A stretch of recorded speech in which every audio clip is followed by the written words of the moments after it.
Banco Piano. Es el momento de invertir. Consúltenos. Banco Piano. Desde 1944 brindando soluciones financieras.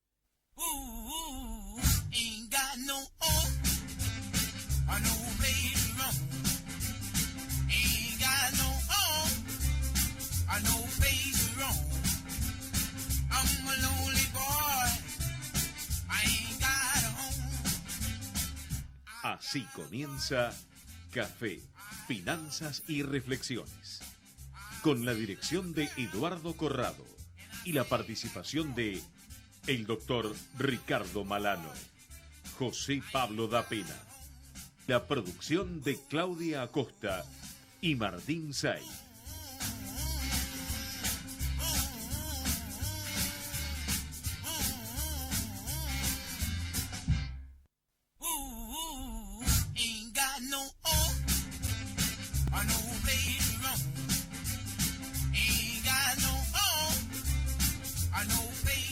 Miércoles 12 de marzo de 2017. Esta hay algo que está mal. Acá hay algo que 12 de abril. 12 de abril. Bueno, yo estoy leyendo acá, la verdad, lo dije de memoria. Es 12 de abril, 12 del 4 de 2017. Esto es Café, Finanzas y Reflexiones.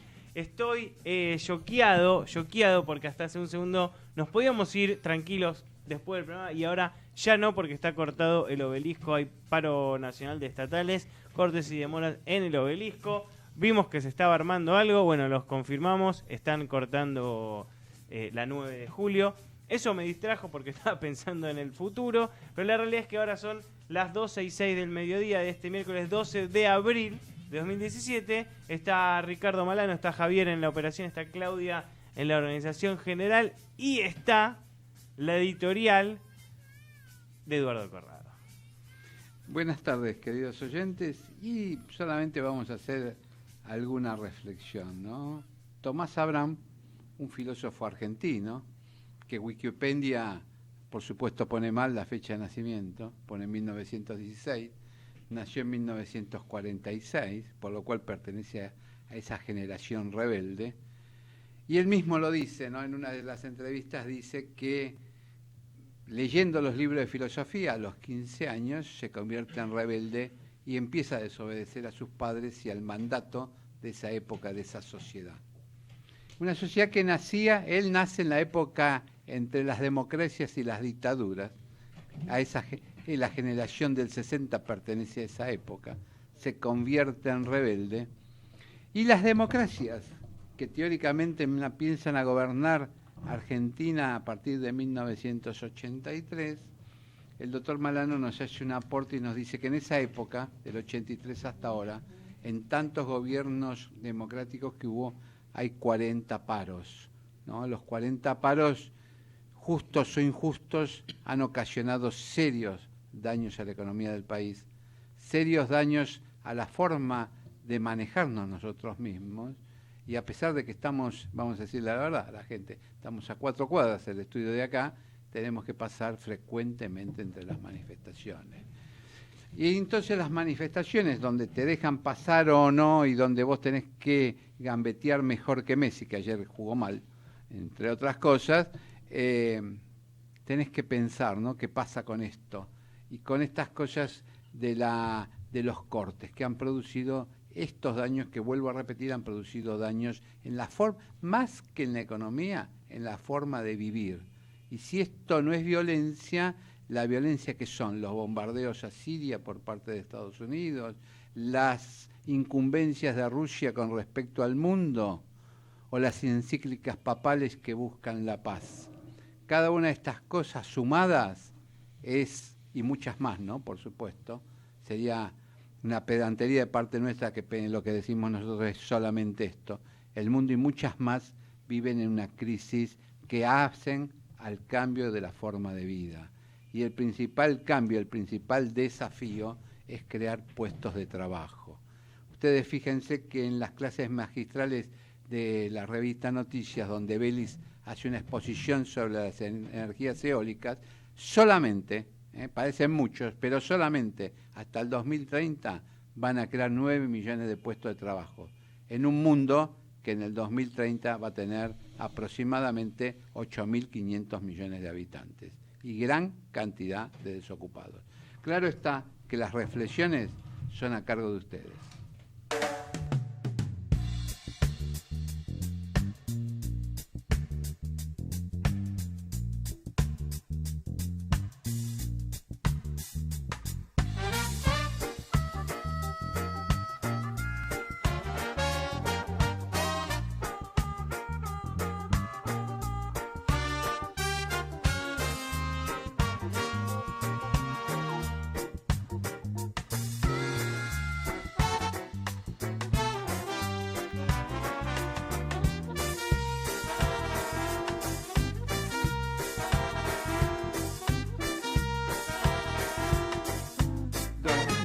Bueno, vamos a seguir hasta las 14 en Café, Finanzas y Reflexiones.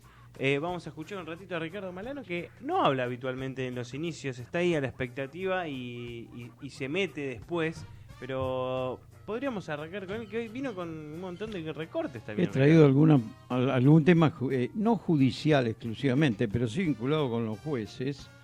Y digamos que a Macri se le está planteando un lento y sordo enfrentamiento con la justicia ordinaria de Capital Federal Nacional. ¿Por qué? Al estilo de las dificultades que empezó a tener Cristina en algún momento, pero por otros motivos, con la estructura de la justicia nacional, hasta que se desató una verdadera, digamos, guerra institucional con el gobierno de Cristina. Aquí estamos cerca de empezar, ya empezó un conflicto que va tomando resonancia y es el traspaso de la justicia ordinaria de la Ciudad de Buenos Aires, que es la justicia nacional, para que todos los oyentes entiendan, son los juzgados civiles, comerciales, laborales y penales de la Ciudad de Buenos Aires, a la órbita del gobierno de la Ciudad de Buenos Aires, dejando de depender del presupuesto de Nación y pasando a depender del presupuesto del gobierno de la Ciudad de Buenos Aires.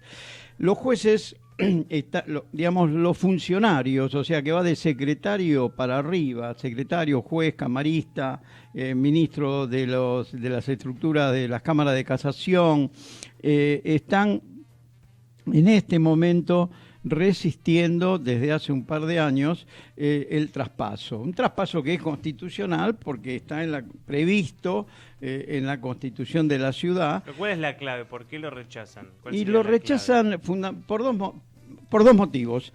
Uno, el principal, un motivo emocional, una resistencia al cambio, porque es una pérdida de jerarquía o de categoría judicial, al sentir los jueces nacionales de la justicia ordinaria que van a ser jueces provinciales, porque la Ciudad de Buenos Aires tiene una categoría igualada con el resto de las provincias de la República. Eso no es menor, y eso en los jueces actuales es determinante para el rechazo, para intentar resistir el cambio, que no depende de ellos, que lo resolvieron los legislativos, es ley, los poderes legislativos, y lo tienen que implementar los poderes ejecutivos. En ese sentido, el Poder Judicial no tiene ni tuvo voz ni voto en ese aspecto, y de la transferencia de la justicia. Pero además es una preocupación de orden patrimonial, es decir, pasar a depender de un presupuesto más pequeño que el de la nación y de alguna manera en la historia futura empezar a padecer con la posibilidad de percibir las remuneraciones y tener los costos operativos un poco más o severamente más limitados. Sí. Pero esto en segundo orden.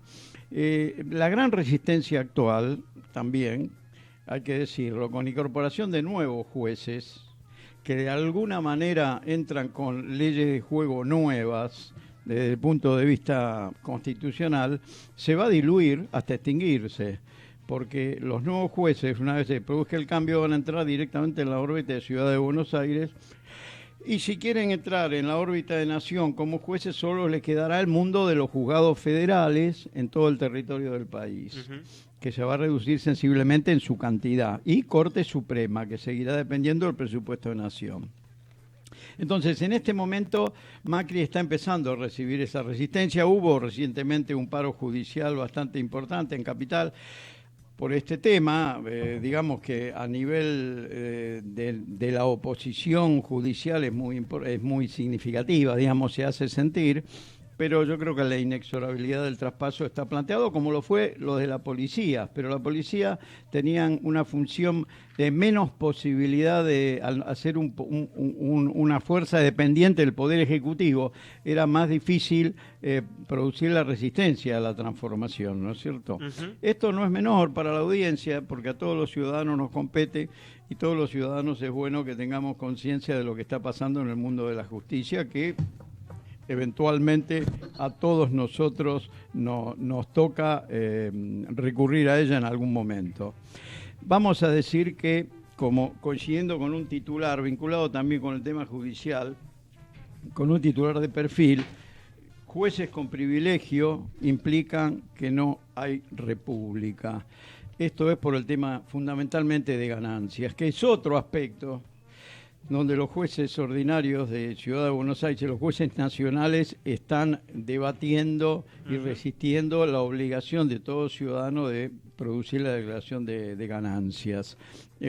También Macri acercó un proyecto que le genera un desgaste importante con la justicia, de que los nuevos jueces, como alternativa, sean los que tengan que producir la liquidación de ganancias, lo cual es injusto, o todos o ninguno, pero en definitiva, de alguna manera esto revela, Martín, la fuerza que tiene la corriente opositora para poder excluir a unos y beneficiarlos, claro, e incluir a los nuevos que de alguna manera los obligan con una regla de juego solo para ellos, ¿no? ¿Cómo ves el tema de lo que pasó con este juez que ahora se lo acusa como ser responsable de lo que sucedió con la muerte, con la violación y la muerte de esta chica? En definitiva, vos que sabés o que tenés un poquito más de experiencia en esos pasillos, ¿el juez erró? ¿Es algo que pasa habitualmente y no tiene la consecuencia de que el que sale reincida? Eso que vos acabas de decir es lo que pasa. Es decir, desde que Zaffaroni se incorporó a la Corte Suprema, también toda la corriente de pensamiento garantista que Zaffaroni aportó a la estructura de pensamiento de nuestra justicia, hace que de alguna manera el condenado o el acusado en un proceso, pero fundamentalmente en este caso el condenado, tenga una serie de beneficios después de determinado tiempo, de un fixture de tiempo, para poder ir recuperando una reinserción social. Esto está sucediendo con una gran cantidad de la población penitenciaria, no es excepcional. Lo que sucede es que esa población penitenciaria solo minoritariamente produce una reincidencia o comete un nuevo delito. En este caso tuvimos la desgracia encima de que se produjera a través de un violador que, desde un punto de vista médico-legal, no son recuperables. Esta es la opinión, digamos, de la ciencia y la tecnología de punta, no son recuperables, con lo cual resulta verdaderamente poco coherente condenarlos a prisión. Claro. Hay que producir una internación y a partir de eso... Dice que habitualmente pasa esto, los liberan porque cumplen ciertos requisitos. Sí, en ese sentido hay que, como ciudadanos, lo que hay que cambiar no es a los jueces, sino hay que cambiar en ese sentido las leyes. Y entonces vamos a cambiar el criterio garantista por un criterio menos garantista, una justicia, digamos, que genere detenciones con mayor rigor, y más que con mayor rigor, durante mayor permanencia de tiempo. También sinceremos que en el caso puntual que vos me preguntabas, los violadores no tienen que estar en la cárcel, tienen que estar en un psiquiátrico. Hay gente que no tiene recuperación posible, de manera que es una decisión, toda una decisión política. Claro. Bueno, hay un informe de la Universidad de Londres donde habla del tema de los violadores, dice que son totalmente irrecuperables, según los estudios que hace la universidad.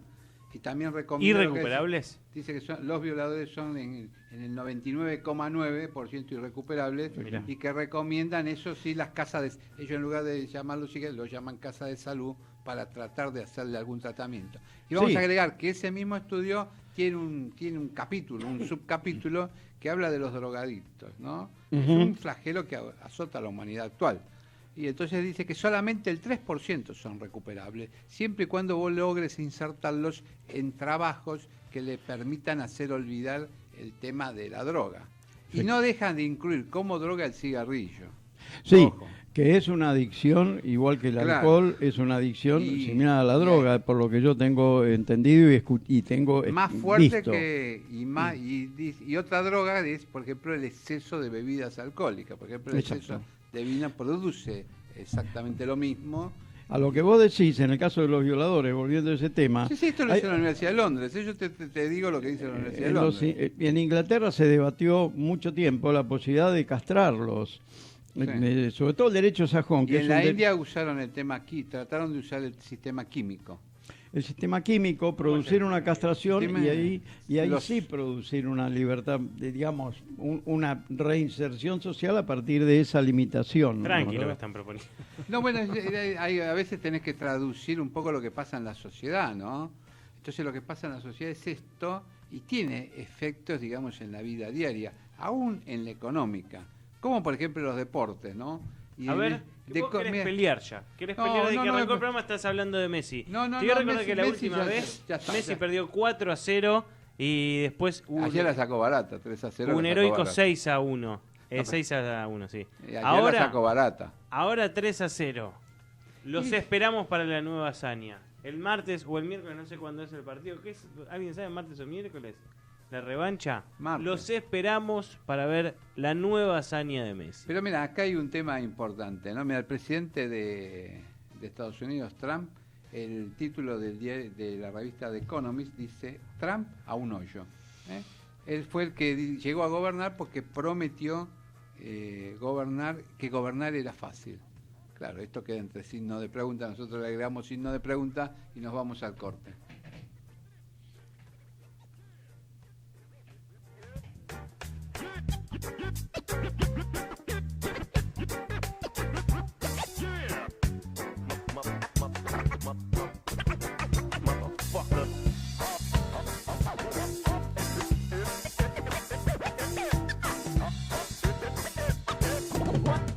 Seguimos en Café, Finanzas y Reflexión.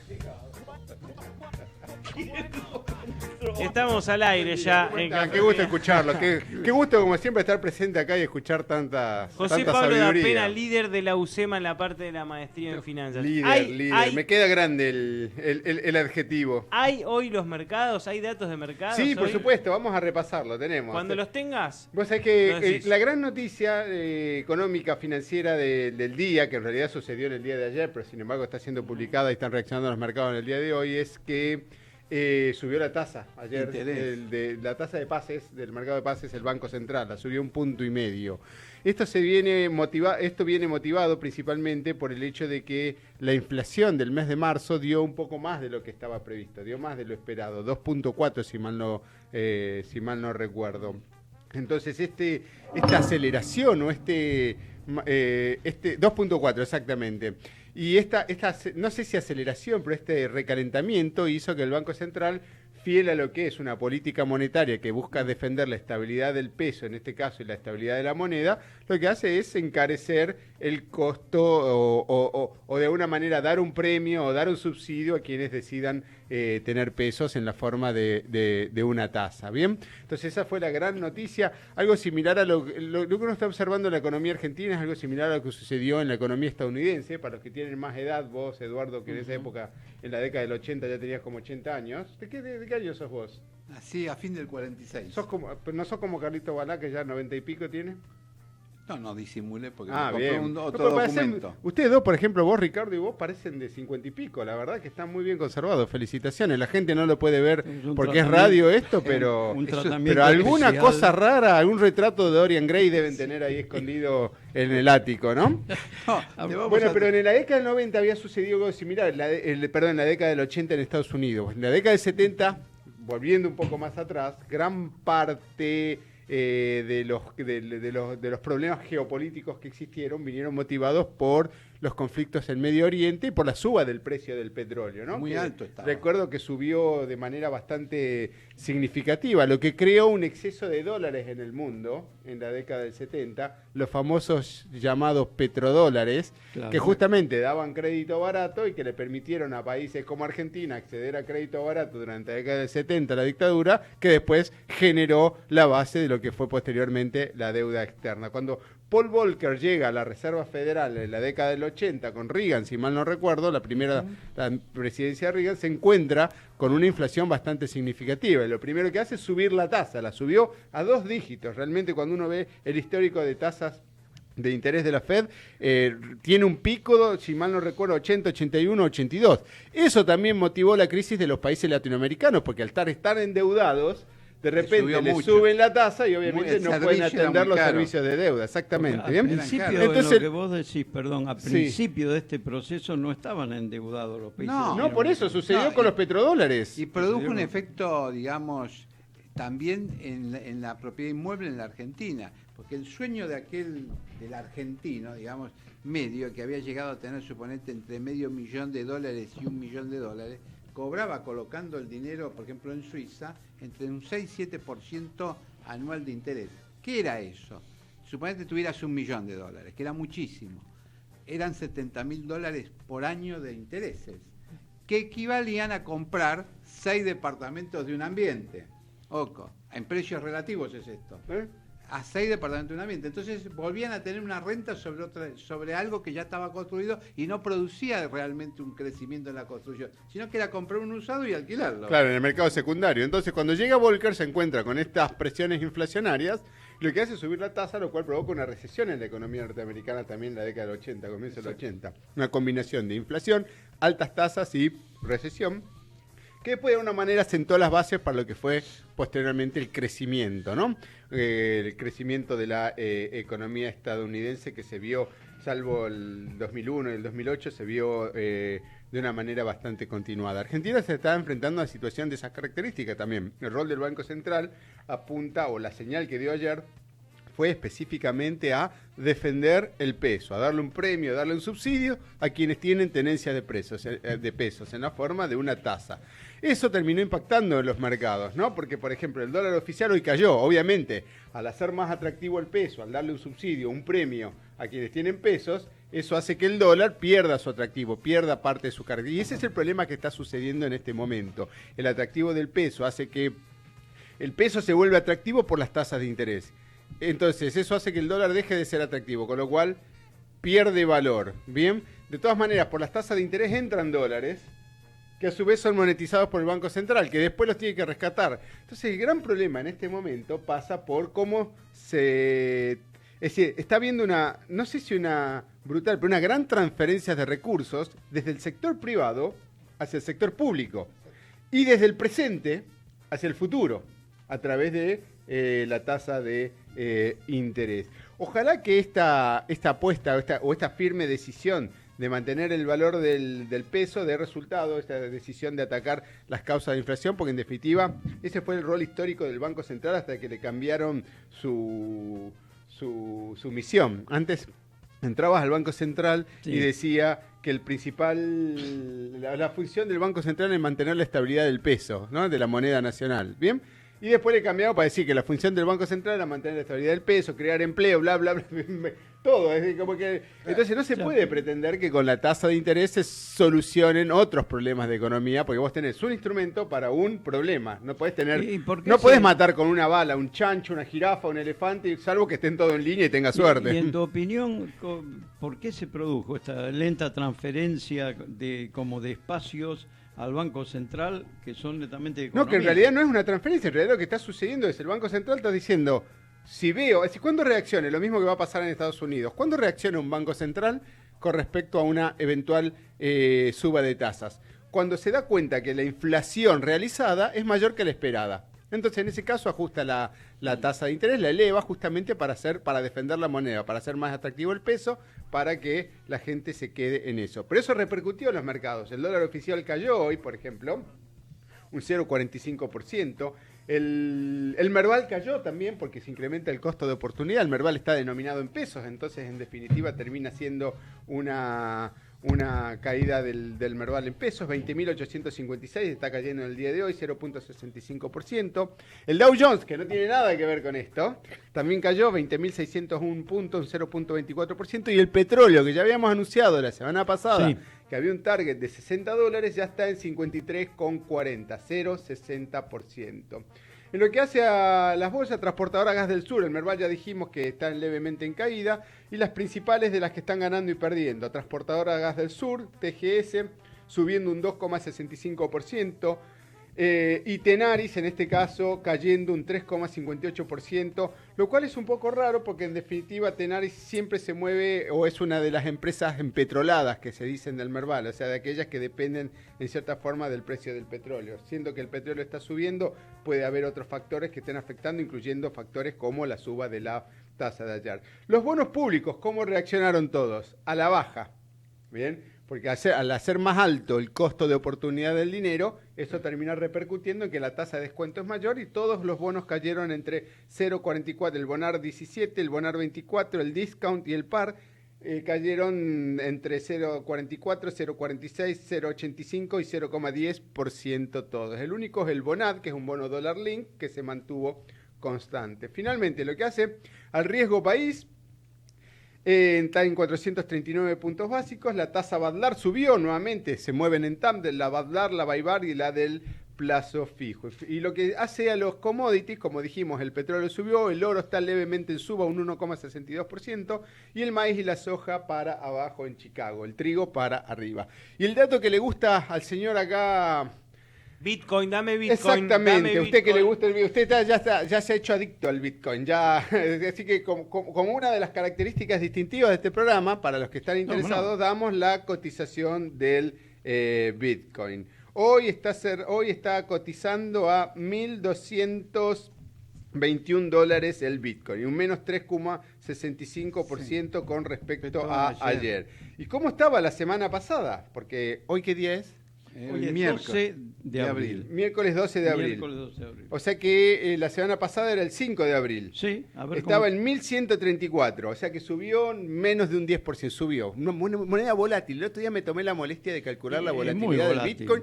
45% de volatilidad anual. Es muchísimo. Es muchísimo. Imagínate que el índice S&P 500 tiene una volatilidad anual del 12, del 13%. Y la bolsa argentina, medida en dólares, tiene una volatilidad anual del 20%. Este tiene 45%.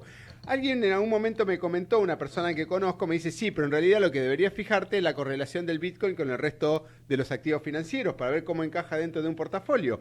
Me fijé, no obstante, al comienzo el Bitcoin estaba muy bajo en términos de correlación. Ajá. En los últimos 3 o 4 años la correlación ha subido de manera bastante significativa. Y más aún si lo considerás en 12 meses corridos. Así que para usted, señor Martín, la cotización del Bitcoin. Espectacular, espectacular. Después tengo algo para que... Después tenemos algo, porque fijémonos que nuestra productora Puso a Ricardo Paolina, en quien línea. sabe mucho de impuestos. Y a ustedes les encanta hablar de impuestos. No, nos hemos retirado. Eso ahora somos comentaristas de fútbol y de carreras de auto. Bueno, le damos la bienvenida a Ricardo Paolina a Café, Finanzas y Reflexiones. Ah, no está todavía, pero ¿cómo es?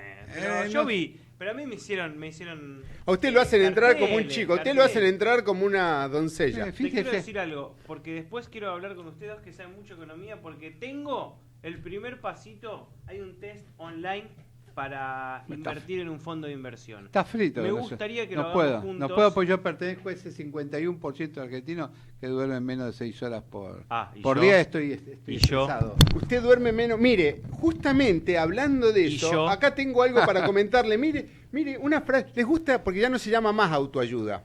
Ahora se llaman inspiradoras. ¿Bien? Salimos de la Inspirador. autoayuda, que tenía una connotación negativa, y nos metemos en lo que es la inspiración. Sí, que, propio es decir, de emprendedores.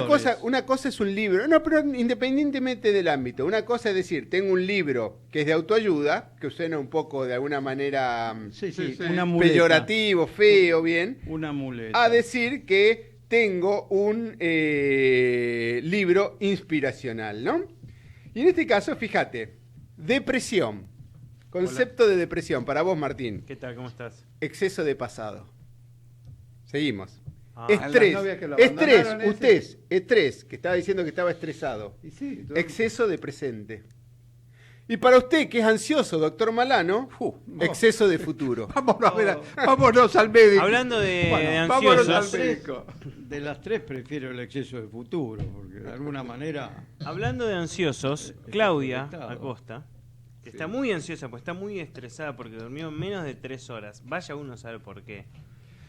Nos está haciendo gestos, No, ahora muy sí que importante, está... no, discúlpame, no sabemos por qué, pero es muy importante saber por qué. Bueno, yo sí sé, pero no lo quiero contar Bueno, porque está si bien, no, no, si autoriza. vamos a cometer una infidencia... Está Ricardo Paolina en línea. No escuchás nada, Eduardo, todavía porque todavía no hay nadie que saluda. Así que le damos la bienvenida a Ricardo, que va a hablar un poquito de este tema que los apasiona acá en la mesa de los muchachos, que es los impuestos. ¿Qué tal? Muy buenos días, ¿cómo están? ¿Cómo estás? Muy bien, ¿ustedes? Bien, bien. Ya que estás acá, ¿no? Vamos a empezar. ¿Cómo te pareció el resultado final del blanqueo? Porque se han planteado discusiones en las mesas de café, ¿eh? Ajá. Y unos dicen que fue exitoso, otros que no. ¿Cómo lo ves vos? Bueno, algunos ven el vaso medio lleno y otros medio vacío. Exacto. Yo creo que fue un blanqueo exitosísimo. Ujú. De hecho, si lo tengo que mirar en un contexto internacional, es el segundo blanqueo más importante del mundo. Ajá. Hemos superado a Italia, que era el segundo, lo hemos superado ampliamente. El primero es Indonesia. Que bueno, vaya a ser, digamos, Como lo hicieron. como fue. Tenemos un problema más de lengua más complicado ahí para interpretar todo eso. Con lo cual no tengo dudas que ha sido un blanqueo exitosísimo. Digamos que en la República Argentina haya habido una exteriorización de activos en el extranjero sin declarar de 116.800 millones de dólares es extraordinario. Ajá. También tenemos que decir, digamos, esto va a impactar directamente sobre las arcas del Estado. Bueno, hay una parte y esto ya está destinado y pasa todo para la reparación de los jubilados, ¿no es cierto? Pasa al ANSES, los fondos de la recaudación. Ujú. Ahora, a futuro hay una ampliación de la base imponible y una transparencia respecto de los fondos que es muy importante, que va a tener un impacto en la recaudación futura también relevante. Puede decir que se amplía la base imponible porque los que blanquearon, por ejemplo, departamentos, casas, amplía la base de la recaudación de bienes personales. No solamente de bienes personales, Ujú. digamos, quien tiene una propiedad alquilada va a tener que declarar las rentas, que antes no las declaraba, y hoy las rentas se las van a depositar en una cuenta bancaria, así que no va a quedar otra alternativa que declararlas. Ajá.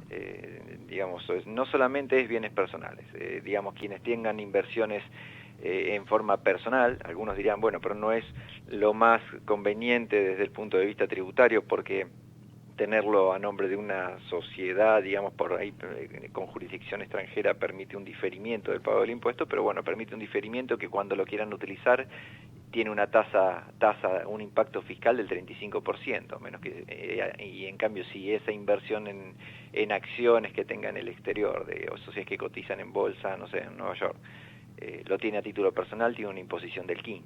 Es una diferencia significativa, con lo cual cada caso hay que analizarlo en forma particular. O sea, esto también tiene un impacto en impuesto a las ganancias futuras. Ajá. Además, bueno, hay que ver esto cómo se desarrolla la Argentina, si la Argentina va a ser un país donde va a atraer inversiones, donde vamos a tener reglas de juego claras, donde vamos a tener un sindicalismo que sea más profesional, probablemente que tenga fondos en el exterior, que a una tasa de, no sé, 2-3% anual, si no quieren correr riesgo, tal vez le interese hacer un desarrollo y de traer parcialmente alguno de esos fondos. De alguna manera están llegando, de hecho el impacto de la baja de la cotización del dólar también tiene que ver con esto. Pero bueno, hoy los 116.000 millones es, como dijo mi socio César Littin, es un cuadro de Picasso que se mira y no se toca. Ajá. Ricardo, José te saluda, buen día, ¿cómo estás? ¿Qué tal? ¿Cómo estás vos? Bien, muy bien. Quería hacerte una consulta metodológica. Ya terminó el blanqueo, pero me da curiosidad saber cómo se expresa esto. Supongamos, porque hemos hablado en otra oportunidad con Eduardo Pérez Oribe, y lo que nos dice Eduardo, él se ocupa siempre de promover negocios en lo que es real estate en Miami, ¿no? Ajá, sí. Y Eduardo lo que nos plantea en algunas oportunidades es que a veces uno no compra a título personal una casa, sino que hace una sociedad y que es eventualmente la sociedad la que compra la casa. Entonces, la verdadera propiedad que tiene uno es sobre las acciones de la sociedad, y cuando la vende a la casa, en realidad no vende la casa, no hace una transferencia de título inmobiliario, sino que hace una transferencia de las acciones de la sociedad. ¿Bien? Sí. Y es también la sociedad la que devenga la renta por alquiler, etcétera. En el caso yo sé que gran parte de esos 118 mil millones de dólares son propiedades en el exterior. Creo que 89 mil millones era lo que era del exterior y 30 mil lo que era local. Y dentro de eso del exterior hay muchos inmuebles, en Uruguay, en Estados Unidos, etcétera. Sí. En general, cuando se hizo el blanqueo, ¿qué es lo que blanqueó la persona? ¿La propiedad o las acciones? En los casos que haya habido o desde tu experiencia, siendo que ya sucedió, bueno, no es tan complicado hablar de eso, ¿no? Sí, no es complicado, aparte no estoy revelando ningún dato de ningún contribuyente, así que no es problema. No, en la mayoría de los casos se han declarado las propiedades a nombre personal, o sea, esto es solo a los efectos argentinos, quiere decir que en el extranjero esa es la estructura jurídica que tienen armada, no se ha tocado, ni se va a tocar. Bien, o sea que, pero para el Estado argentino, el señor XX es propietario de un departamento en Nueva York, y sí. Sin embargo, para Estados Unidos, la sociedad II es la propietaria de ese departamento. Es correcto. ¿Y eso nos genera algún tipo de inconsistencia? Bueno, esto es una simulación, una ficción, Sí. Porque básicamente vamos a hacerlo en un caso sencillo y después, digamos, vienen los casos más complejos y que requieren un análisis mucho más detallado. Sí, pero sí. donde vos tenés un departamento en Nueva York que tenés renta y tenés una sociedad en Que es Estados la dueña, Unidos, sí. entonces, bueno, es muy fácil porque directamente tomás. Pensemos que generalmente los negocios se estructuran. Dejo de lado un minuto los efectos tributarios en Estados Unidos. Sí. Pero si tengo rentas y las tiene la sociedad, la LLC americana, lo que yo hago es traigo el estado de resultado de la LLC americana, donde están los alquileres, los gastos de mantenimiento, de administración, etcétera, y lo incorporo en mi declaración jurada personal. Bien, como es si muy fuese sencillo, propio, y digamos, me tomo claro. como pago a cuenta el impuesto que se pagó en Estados Unidos. Bien, entiendo. No perfecto. es complicado. No Bien. es complicado. Me queda perfectamente claro la estructuración. El segundo punto, ¿qué hay de tan cierto en eso de que se blanqueó de más? Un año de... Bueno, digamos, hoy tenemos un problema en la Argentina y sobre que son los altos impuestos, que en realidad el blanqueo se produce porque gran parte de la gente, sacando las actividades ilícitas o poniéndolas aparte, sí. Gran parte de la gente tiene propiedades y dinero en negro justamente para protegerse de los impuestos, con lo cual al no haberse cambiado los impuestos, no cambia la razón original por la cual ese dinero fue tratado se intentó mantenerlo fuera, ¿no? Entonces dice, bueno, en realidad no solamente blanqueo para atrás, sino que blanqueo 12 meses para adelante. Bueno, digamos, son casos, yo creo que si ha habido eso, son casos mínimos, donde, digamos, había una posible generación de una renta futura y digamos, de un negocio marginal, que eso es sobre lo que tiene que trabajar la administración fiscal en la Argentina. La Argentina tiene un problema grave de una economía negra importante, sí. Y sobre eso tiene que trabajar para recaudar bien, para que las actividades tengan una buena competencia entre una empresa que vende en blanco y otra que vende en negro, no pueden competir. Para que haya libre competencia tiene que tener una tributación equiparable a ambas compañías, sí. Entonces eso va a ser sano para la economía también, pero convengamos también que debería ser la base, si quieren ampliar la base imponible, debería ser la base para reestructurar la presión fiscal que tenemos. Es cierto que ha habido casos de algunos blanqueos, digamos, de renta futura, pero no creo que ello haya sido relevante. No, sobre todo no sé si pero no creo que haya sido importante. No sé nada. Si a nivel personal, digo a nivel sí. corporativo, porque bueno, las empresas también podían blanquear, ¿no? Totalmente. O sea, que blanqueo de inventarios, eventualmente, blanqueo de créditos sí. por venta, blanqueo de efectivo. Bueno, pero en definitiva todas esas eran transacciones que estaban al margen de que no habían declarado impuestos y la incorporaste al circuito blanco. Claro, ahora pero me refiero, suponte el caso de inventarios, ¿no? Sí. Es decir, yo en realidad tengo 100 de inventario, pero como yo vendo en negro, sí. ¿sí? Tengo declarado 70 en mi balance. Sí. ¿Sí? pero en realidad tengo 100. Entonces, si es un blanqueo, diría, bueno, en realidad tengo 100, los 30 entran dentro del blanqueo. Pero paso y digo, no tengo 100, tengo 130. Bueno, es un tema complicado que si le piden explicaciones lo van a tener que armar. Claro. Lo van a tener que armar. Claro. Digamos, pasarse para el otro lado, también, digamos, convengamos que esto tiene sus implicancias, ¿no? Sí, por supuesto. No es fácil. No es que uno, es decir, uno está evadiendo, está mintiendo, no es que no estamos diciendo que esté bien esto, lo que estamos diciendo lo estamos trabajando como un hecho, ¿no? Convengamos que alterar una ecuación de esa magnitud implica alterar los márgenes de utilidad que han venido históricamente declarando las empresas. Entonces, una cosa es que haya tenido una porción X del stock sin declarar, pero que ahora la quiera regularizar y que se declare en exceso. Primero el stock va a tener que armarse y detallarse. Bueno, no sería, digamos, algo extraño. Es cuestión de objeto de auditoría, digamos. Pero puede ser un objeto de auditoría obviamente posterior, individual de cada línea de producto que tenga, y digamos, convengamos que eso tiene un efecto futuro sobre los márgenes de utilidad. Supongamos que declaré en exceso un stock y al año que viene lo vendí todo. Bueno, mi costo, tengo inflado, mi margen de utilidad se redujo al 1%, 2%, y después vuelvo a márgenes del 20, 30 o lo que sea. Son saltos importantes y fáciles de detectar estas situaciones. Bien. Y el otro punto que te quería comentar es, ¿qué estimación o qué proporción del total de activos crees que se han blanqueado? ¿Un 50%, un 100%, un 60%? Es difícil estimar porque, digamos, hubo alguna información que había de algún centro de estudios aquí en la Argentina que había publicado que había, sin declarar, alrededor de 250.000 millones de dólares de plata de argentinos en el exterior. Sí. También después hubo de algún organismo internacional diciendo que llegaba a 400.000, y los cálculos estaban realizados sobre la base de operaciones internacionales, de giros y de salidas e ingresos de divisas, ¿no es cierto? Sí. Pero de eso no todas son operaciones marginales, sino que de todo eso hay un montón de operaciones que son transacciones declaradas, con lo cual ese informe de los 400.000 millones me genera dudas respecto de la veracidad.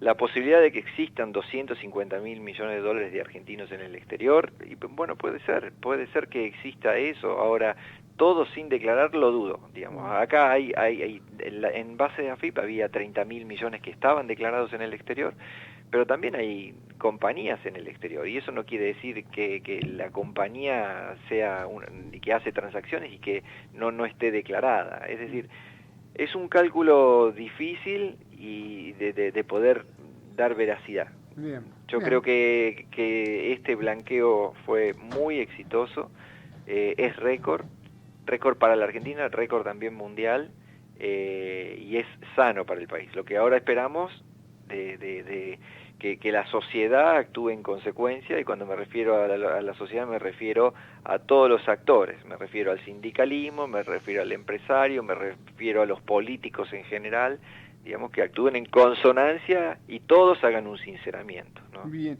y te hago una consulta de tu experiencia tributaria. ¿Pensás que tenés la sensación, y obviamente que al hablar de nivel de sensaciones eso no puede definir una política bajo ningún aspecto, ¿no? Pero solamente compartir una sensación de que si los impuestos fuesen más bajos se recaudaría más, es decir, que la elasticidad es mayor que 1? Yo creo que sí, digamos, eso debería inclusive hacerse como una prueba piloto, podría hacerse por 2 o 3 meses y analizar el impacto, pero obviamente que esa baja tiene que tener un control. No tengo dudas que una baja de impuestos va a implicar una baja de precios. Bien. Pero insisto, tiene que haber un control, porque medidas de corto plazo, somos muchos los vivos en la Argentina. Entonces una medida de prueba de corto plazo, y bueno, por corto plazo no cambia los precios. No, sobre todo porque, bueno, el mismo Friedman hacía la diferencia entre lo temporario y lo permanente. Exacto. Y solamente cuando uno tiene la sensación de que algo es permanente es cuando modifica sus conductas, ¿no? Sí. Bueno, las conductas acá tiene que haber, para que haya un cambio en las conductas, tiene que haber una política de largo plazo, de control, de vigilancia, de seguimiento y de investigación por parte del organismo fiscal. Bien. Te hago una pregunta, ¿no? ¿Viste cuando se hace auditoría que se hacen transacciones subsecuentes para comprobar lo que pasó después y después adecuarlo así en el dictamen? Ajá. ¿Vos crees que por transacciones subsecuentes y como es la Argentina, al día siguiente las empresas van a vender y los particulares todo en blanco o se va a generar negro otra vez? A ver, hay un sector muy amplio de la economía que tiene negocios marginales. Sabemos bien que si viajamos y ahí mismo acá en Capital, en ciertos sectores de la economía no hay facturas. Y esto tiene que ver con una carga tributaria excesiva, con un 21% de IVA, con una sangría por parte de las distintas rentas municipales, distintas rentas provinciales, sobre los recursos que entran en las cuentas bancarias de los contribuyentes, y que si uno quiere generar un saldo a favor y cuando quiere pedir la devolución, la consecuencia es una inspección de 5 o de 10 años, según el caso.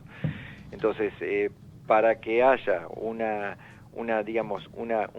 actividad informal, tiene que haber reglas claras para todos, que todos exista un control para aquel que no la cumpla, pero tenemos que cambiar el sistema. Hoy tenemos un sistema de castigo brutal, con multas exorbitantes, con una ley penal que se aplica por una evasión de 400.000 pesos. Entonces, y si un error, con un error uno se equivocó, una empresa importante, un error, 400.000 pesos pasa.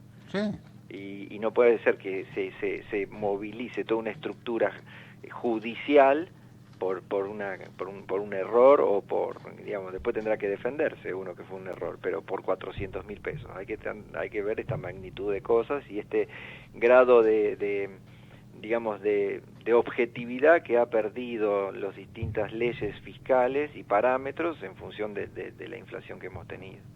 Hay que barajar y dar de nuevo, y este futuro proyecto de reforma tributaria, que va a ser muy debatida, cuestionada, debería traer un nuevo camino para emprender y trabajar en la sociedad, los políticos y los empresarios, sindicalistas, todos en conjunto. Te damos las gracias. Tu explicación fue muy clara con respecto al blanqueo y muy clara con lo que está pasando ahora y qué puede pasar con la reforma tributaria. Bueno, muchísimas gracias. Por supuesto, los micrófonos están para vos y venís cuando vos quieras. Muy amable, muchísimas gracias. Les mando un abrazo y saludos a todos. Gracias. Hasta luego.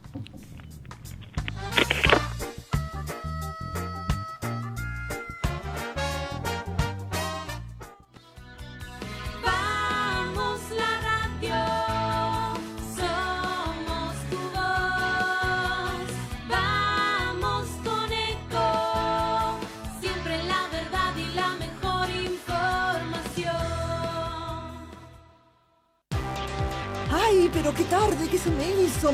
Me tengo que apurar porque si no, no llego.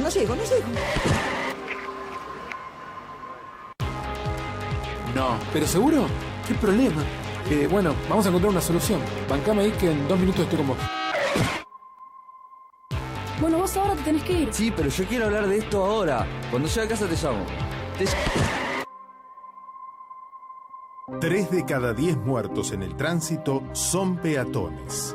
Cruzá siempre por la senda peatonal o esquina, respetando los semáforos. Allí, todos los vehículos deben darte prioridad. Luchemos por la vida. Descarga gratis de tu celular la aplicación Ecomedios. Podés escucharnos en vivo, informarte con las últimas noticias y entrevistas en audio y video. Búscala y bajate la aplicación Ecomedios. Podés vernos en vivo en ecohd.com.ar.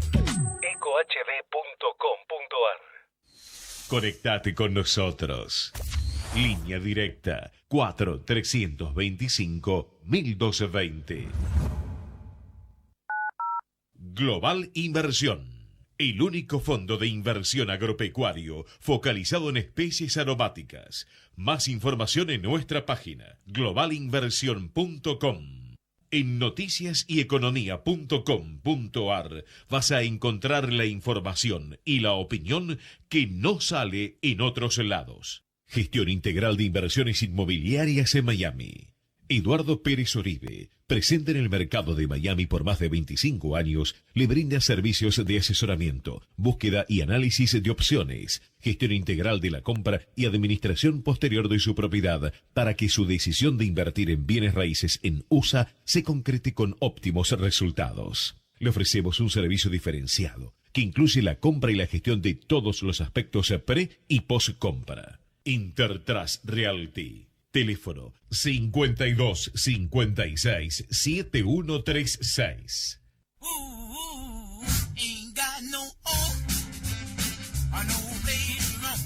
De 12 a 14, café, finanzas y reflexiones.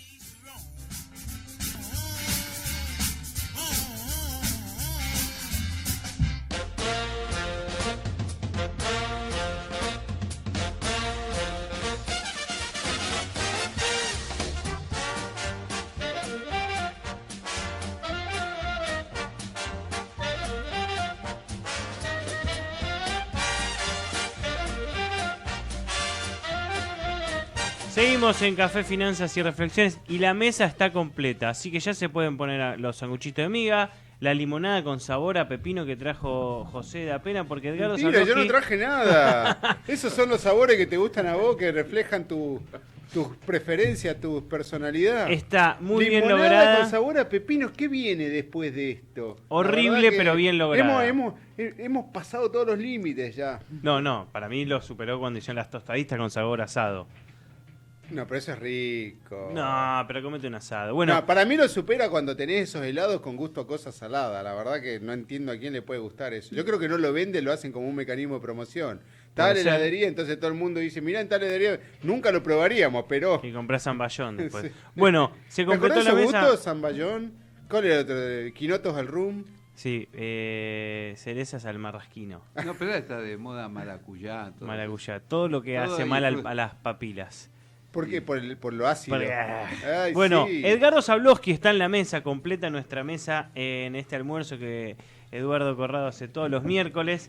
Es vicerrector de Sobre la... todo por lo rico que estamos comiendo, con esos sándwiches. La semana que viene no, la otra vamos a armar un gran almuerzo después del programa porque cumplimos 2000 programas. Qué bueno. Sí, 2000 programas. Sumando todos. Usted dice sumando Sí, todas está las sumando esto, más los programas de otro, más los de otro, más los de otro, y de alguna forma... que opera en otro lado. Yo creo que cumplimos 2000 veces que nos vemos. Entonces, dentro de 2 miércoles serían los 2000 encuentros entre un nosotros. decreto de Martín Seide. Después de acá, vamos a almorzar todos juntos. Ya me estoy autoinvitando. Claro, sí. Ya estás invitado. Nosotros nos vimos unas cuantas veces Definición ya. de un free lunch. Claro.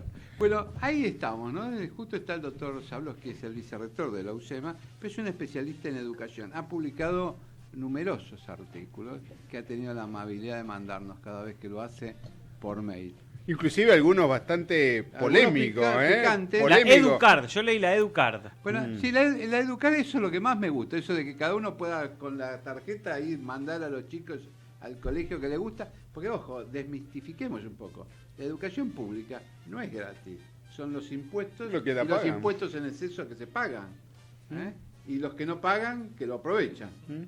La educación. Nada es gratis. Nada es gratis. Nada es gratis. Pero eso me gustó, eso que uno pueda elegir el colegio, me encantó. Así que... ¿De qué se trata, Edgardo? ¿Cómo es? Porque eso es un tema de subsidiar la oferta y subsidiar la demanda, ¿no? Tal Un cual. cambio de paradigma. Es un cambio de paradigma, es muy sencillo de instrumentar, es muy difícil de conseguir el apoyo político para hacerlo. ¿Por qué subsidiar la demanda en lugar de subsidiar la oferta? Hoy el dinero ¿a dónde va? A los colegios. Los chicos, si un papá quiere cambiarlo de colegio a un hijo, tiene dos alternativas. Una, paga en un colegio privado, suponiendo que iba a un colegio público. Otra, busca otro colegio público cercano a la casa. Otra alternativa no hay. De cambiarlo a un colegio privado tiene que pagar, y aparte paga sus impuestos, por ende, para mantener la educación pública paga 2 veces. Paga 2 veces lo mismo. Paga 2 veces lo mismo, y lo que es peor, muchos papás no tienen esa alternativa, y para muchas familias es sencillamente un monopolio la educación estatal. Lo cual no sería grave de por sí un monopolio no es bueno, pero no sería grave si no convirtiese a los chicos, como vemos ahora, en rehenes de los sindicatos docentes. Llevamos en la provincia de Buenos Aires más o menos, si mal no cuento, 17, 18 días de paro desde que empezaron las clases. Todos. 17 sobre 24, 25. Sí, prácticamente pero, todos. pero aparte, ¿empezaron las clases? Yo te pregunto. No, realmente no. ¿Quién puede decir que hay clase en un lugar donde tenés clase un día sí y 2 días no? Bueno, empezaron las clases en los privados. Es el problema, ¿no? Correcto, pero la brecha es el se va, problema, la claro. brecha se va ahí abriendo. extendiste mucho la brecha. Claro, Muchísimo o sea, la brecha. y de eso no se habla, como siempre digo. El día que terminen todos estos paros se va a festejar que hay clases. ¿Pero cuándo empezaron las clases? ¿En marzo o cuando terminen los paros?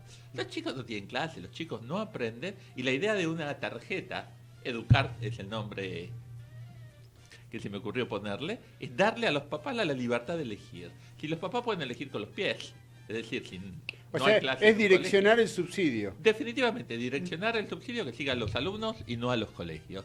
Lo primero que vamos a ver es que los sindicatos se van a oponer. Como se oponen en cualquier lugar del mundo a cualquier cambio en el statu quo, pues le va a bajar la caja. Claro, Es muy sencillo. Y hace falta que el gobierno se anime. Es una pelea fuerte, pero la está dando de cierta manera. Hoy tenemos un gobierno que enfrentó a los sindicatos, sobre todo en la provincia de Buenos Aires. Eso es magnífico. Pero a veces se puede ganar una batalla y perder políticamente una guerra. Me hace acordar muchas veces al conflicto de Medio Oriente. Y bueno, con lo que pasó el otro día en la plaza, políticamente por ahí no fue lo mejor. Y este es el momento de apretar el acelerador, es ahora o nunca. Cambiar el sistema con una idea de estas, sencillamente darle más chance a los papás y exponer de aquí, a la derecha, a los sindicatos, a la izquierda, a los padres. Y la sociedad va a apoyar a los papás. Pero al final uno termina viendo una paradoja, es decir, supuestamente los gremios que deberían colaborar con la promoción de la educación pública terminan favoreciendo la educación privada con su conducta. No, los gremios, José, no quieren favorecer a nadie más. Bueno, que ellos mismos. A Su propia caja. A su propia caja.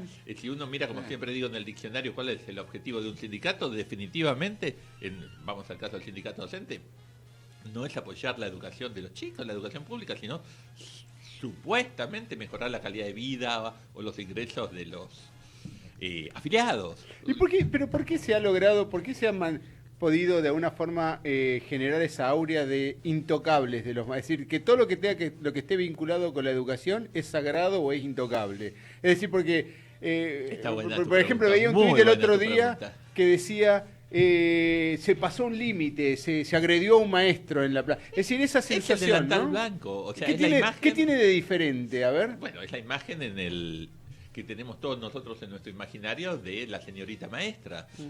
La idea de Sarmiento, la idea de que la educación pública, y es cierto, fue un gran elemento igualizador en la Argentina. En ese momento sí. En ese momento sí, hoy es todo lo contrario. Entonces, algo que sirvió hace 100 años no tiene por qué servir hoy. Nadie está diciendo que la educación pública no sirve. Es más, debería ser mejorada. Lo que estoy diciendo es que más alternativas para los papás es mejor que menos. Ojalá haya mucha y buena educación pública, ojalá los chicos puedan optar entre educación pública y otras formas de educación, pero no digo que hay que eliminar la educación pública. Si un papá quiere mandar a su hijo a un colegio público, bienvenido sea, pero si un papá que no tiene posibilidades económicas de tomar otra decisión que ir a un colegio del barrio donde está, desea tener otra alternativa, bueno, el Estado no veo por qué no se lo debería garantizar. Y desde ese punto de vista, la propuesta que vos mencionabas a través de este instrumento sería lo siguiente, poniéndolo a ver si se entiende de manera simple. Actualmente lo que sucede es que hay escuelas públicas que tienen alumnos. Las escuelas públicas obviamente necesitan ser financiadas de alguna manera. Lo que hace el Estado es enviarle dinero a las escuelas públicas, que a su vez con ese dinero le pagan todos los gastos de los profesores, del mantenimiento, etcétera. Eso es como está funcionando, ¿bien? Y eso de alguna manera, desde tu punto de vista, nos genera un incentivo a una mejora, porque el dinero se recibe, sea bueno o sea malo. Es peor aún que eso. Se envía muchísimo dinero, porque como vemos en la provincia de Buenos Aires, el nivel de ausentismo es ridículo. Sí, uno de los más altos de Latinoamérica. Exacto. Justamente, bueno, hoy publicaba un artículo mencionando el caso de Mendoza, que con una sencilla modificación en el pago salarial, el ítem aula lo llaman, que es el 10% del salario, el cual se pierde, eso fue desde hace un año atrás, se pierde, Si el docente no va 3 días en el mes o 10 días en el año, bajó el ausentismo groseramente, y lo que es más interesante, prácticamente no hubo adhesión al paro. En Mendoza hoy no hay adhesión a los paros porque hay un incentivo cierto, que es perder el 10% del salario, el cual era un premio originalmente, después se incorporó. Claro. Pero entonces, lo que pasaría bajo este esquema sería que en lugar de enviarle dinero a las escuelas, se le seguiría enviando dinero a las escuelas, nada más que no de una manera como se está enviando en este momento, que será con algún tipo de regla, sino que directamente, cuando el alumno elige una escuela pública, es el padre el que lo inscribe y que tiene como una, entre comillas, tarjeta, que en virtud de esa tarjeta le está dando el padre el dinero del Estado a la escuela. Tal cual, te lo hago más fácil. Pongamos un postnet en cada escuela, que sencillamente vaya el padre que tiene cargado por mes una X cantidad de dinero, tan solo... Y paga la cuota, entre comillas. Exacto, que no la paga él, la paga el Estado. La paga el Estado, y ese dinero nada más es el costo de educar a un niño en una escuela pública del distrito, que es distinto en cada distrito, más vale. Sí. Lo pasa por el postnet y ese dinero va a una cuenta del colegio, como pasa con cualquier otro comercio. Pero inclusive hasta lo podrías estructurar con la SUBE, porque en la SUBE... Exacto, si quiero... La SUBE ya tenés el transporte escolar, tenés la tarifa social... Si quisiese subvencionar tan solo a quienes tienen la SUBE, un método es utilizar ese sistema. La SUBE directamente. Tal cual, pues no necesariamente... Ahora... Disculpadme, un punto importante, que una crítica que se hace a este tipo de sistema es que no es factible cuando se hacen las cuentas, porque hoy hay muchos papás que pagan el colegio privado. Entonces, si le damos esta alternativa, pues bien, estamos teniendo un problema fiscal. Bueno, no es cierto. Para empezar, eso es un robo. Si yo mando a mi hijo al colegio privado, tengo 2 hijos en colegio, 3 hijos en colegio privado, porque tengo una niña en jardín de infantes, yo estoy pagando 2 veces por su educación. ¿Sí? Si quieren poner un impuesto, pongan algo menos distorsivo. No, o sea, sencillamente un impuesto directo de estas características es altamente distorsivo. Ahora, un colegio, para ser más popular entre los padres, para que de alguna manera los padres escojan ese colegio, podría volverse más laxo, más flexible, y esto y va a mi punto, ¿no? Con lo cual, sería conveniente que si se instrumentase alguna medida de estas características, también se instrumentasen medidas o métricas de calidad y de control, exámenes nacionales. Definitivamente no podés tener este tipo de sistemas sin una actuación del Estado intensa, pero ya no, como digo, financiando colegios, sino haciendo de organismo de controlador. Claro. Hace falta tener exámenes, hace falta tener evaluaciones y hace falta que los resultados sean públicos. Claro. Hoy los resultados no son públicos siquiera. Por eso el cambio no es menor, es cirugía mayor, y a ningún político le gusta, ni que hablar en año de elecciones, en general hacer cirugía mayor porque, bueno, evalúan costos-beneficios. Los costos de cualquier reforma educativa son hoy, políticamente. No van a poner una carta blanca los sindicatos, van a poner una carpa roja. Claramente sería algo pesado, y los beneficios se ven dentro de años. Y ese problema de incentivos existe siempre. Un pie de página es mucho más fácil hacerlo de lo que parece charlando. Sencillamente estamos diciendo, dejemos que los papás elijan. Sí. Si los papás eligen, y bueno, los sindicatos se van a encontrar que tienen enfrente a un papá que le dice, quiero que mi hijo aprenda. Dale clase y si no, tenemos problemas. Bueno, en la época de Maldano y mía... Allá por el 1700. Por el 1700, los colegios que dependían... Antes del diluvio. Antes del diluvio fue. Los colegios que dependían de la Universidad de Buenos Aires eran muy buscados, y porque tenían, por supuesto, una excelencia de educación que hoy no la tiene, y menos la tienen los demás, ¿no? Entonces, no era un obstáculo que la exigencia para los padres, sino que era como un premio para los padres que los hijos se ingresaran en ese tipo de... Es totalmente cierto. Es más, yo soy fruto de esa experiencia. Yo en el 72 entré al Carlos Pellegrini. Era joven. Era un niño en ese entonces, y tenía pelo. Pero, lo cual es más relevante, pero cuento la anécdota que junto a compañeros llegué a un colegio del estado del barrio de Once de doble escolaridad. Fácilmente 10 compañeros de una división de 37 entramos entre el Pellegrini y el Buenos Aires con la formación de un colegio del estado y lleno de una academia. Los papás se esforzaban porque claramente eran clase media baja, para que uno pueda ir a una academia para prepararse, pues no había preparación en el mismo colegio.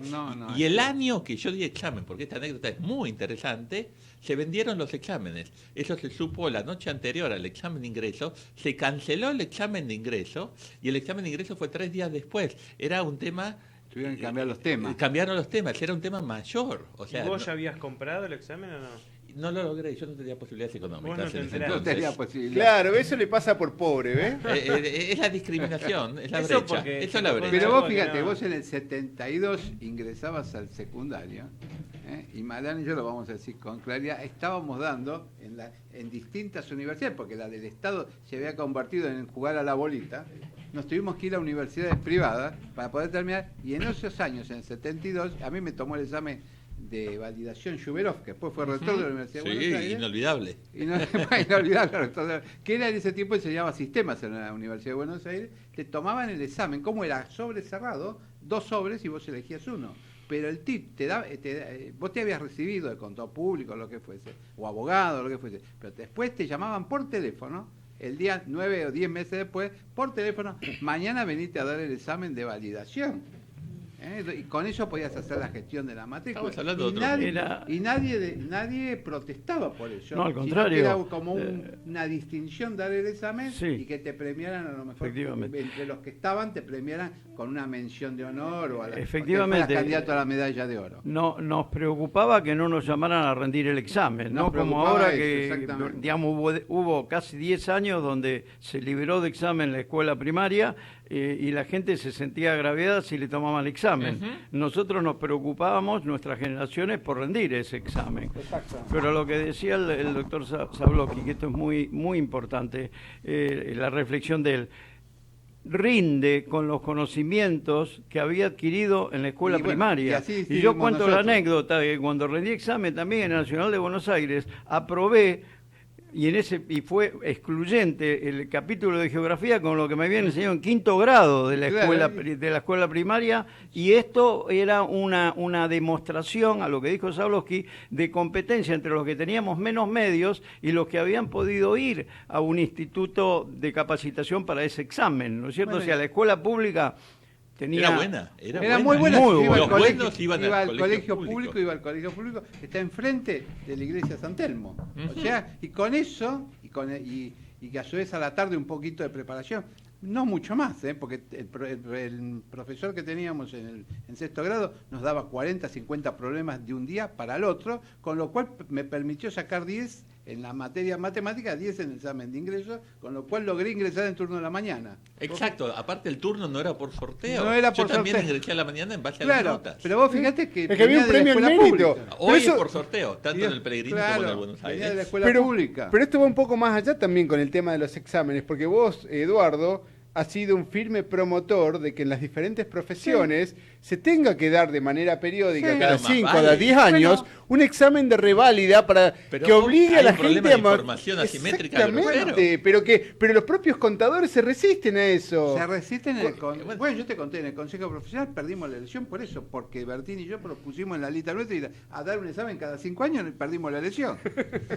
Un caso único, ¿viste? O proponer excelencia, perder la elección. Bueno, es un caso único. Me está haciendo señas que corte. Tenemos que ir a la tanda, y seguimos hablando un poquito más de educación en café. Bueno, seguimos. Claro, porque era... Desde Buenos Aires, transmite LRI 224, AM 1220, Ecomedios. La información que pasa por Eco está en ecoya.com.ar. Conectate con nosotros. Facebook.com/Ecomedios1220. Global Inversión. El único fondo de inversión agropecuario focalizado en especies aromáticas. Más información en nuestra página globalinversión.com. Mantenete siempre informado en www.noticiasyeconomia.com.ar. Gestión integral de inversiones inmobiliarias en Miami. Eduardo Pérez Oribe, presente en el mercado de Miami por más de 25 años, le brinda servicios de asesoramiento, búsqueda y análisis de opciones, gestión integral de la compra y administración posterior de su propiedad para que su decisión de invertir en bienes raíces en USA se concrete con óptimos resultados. Le ofrecemos un servicio diferenciado que incluye la compra y la gestión de todos los aspectos pre y post compra. Intertrust Realty. Teléfono 52 56 7136. Estás escuchando Café, Finanzas y Reflexiones por AM 1220 Ecomedios.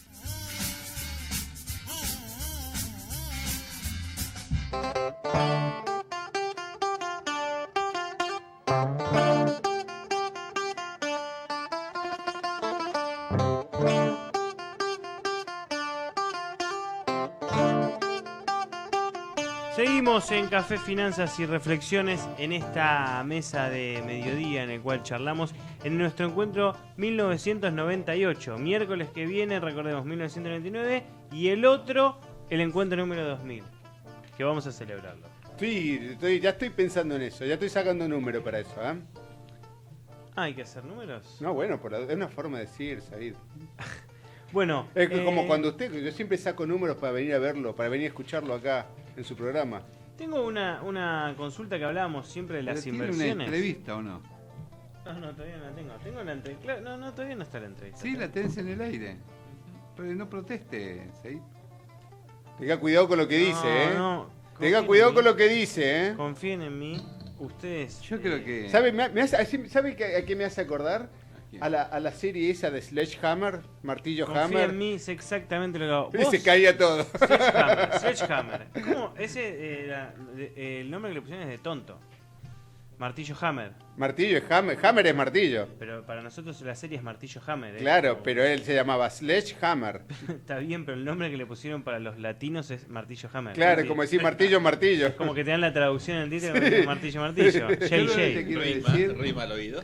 Ahí tenemos la conexión. Bueno, ahora sí, está Javier Milei en línea en Café, Finanzas y Reflexiones y le va a dar la bienvenida a Eduardo Corrado y José da Pena a este programa. Javier, buen día, ¿estás ahí? ¿Qué tal, José? ¿Cómo estás? Bien, muy bien. Justamente hablábamos de la serie Martillo Hammer, ¿te la acordás? Sí, claro, obviamente. Sí.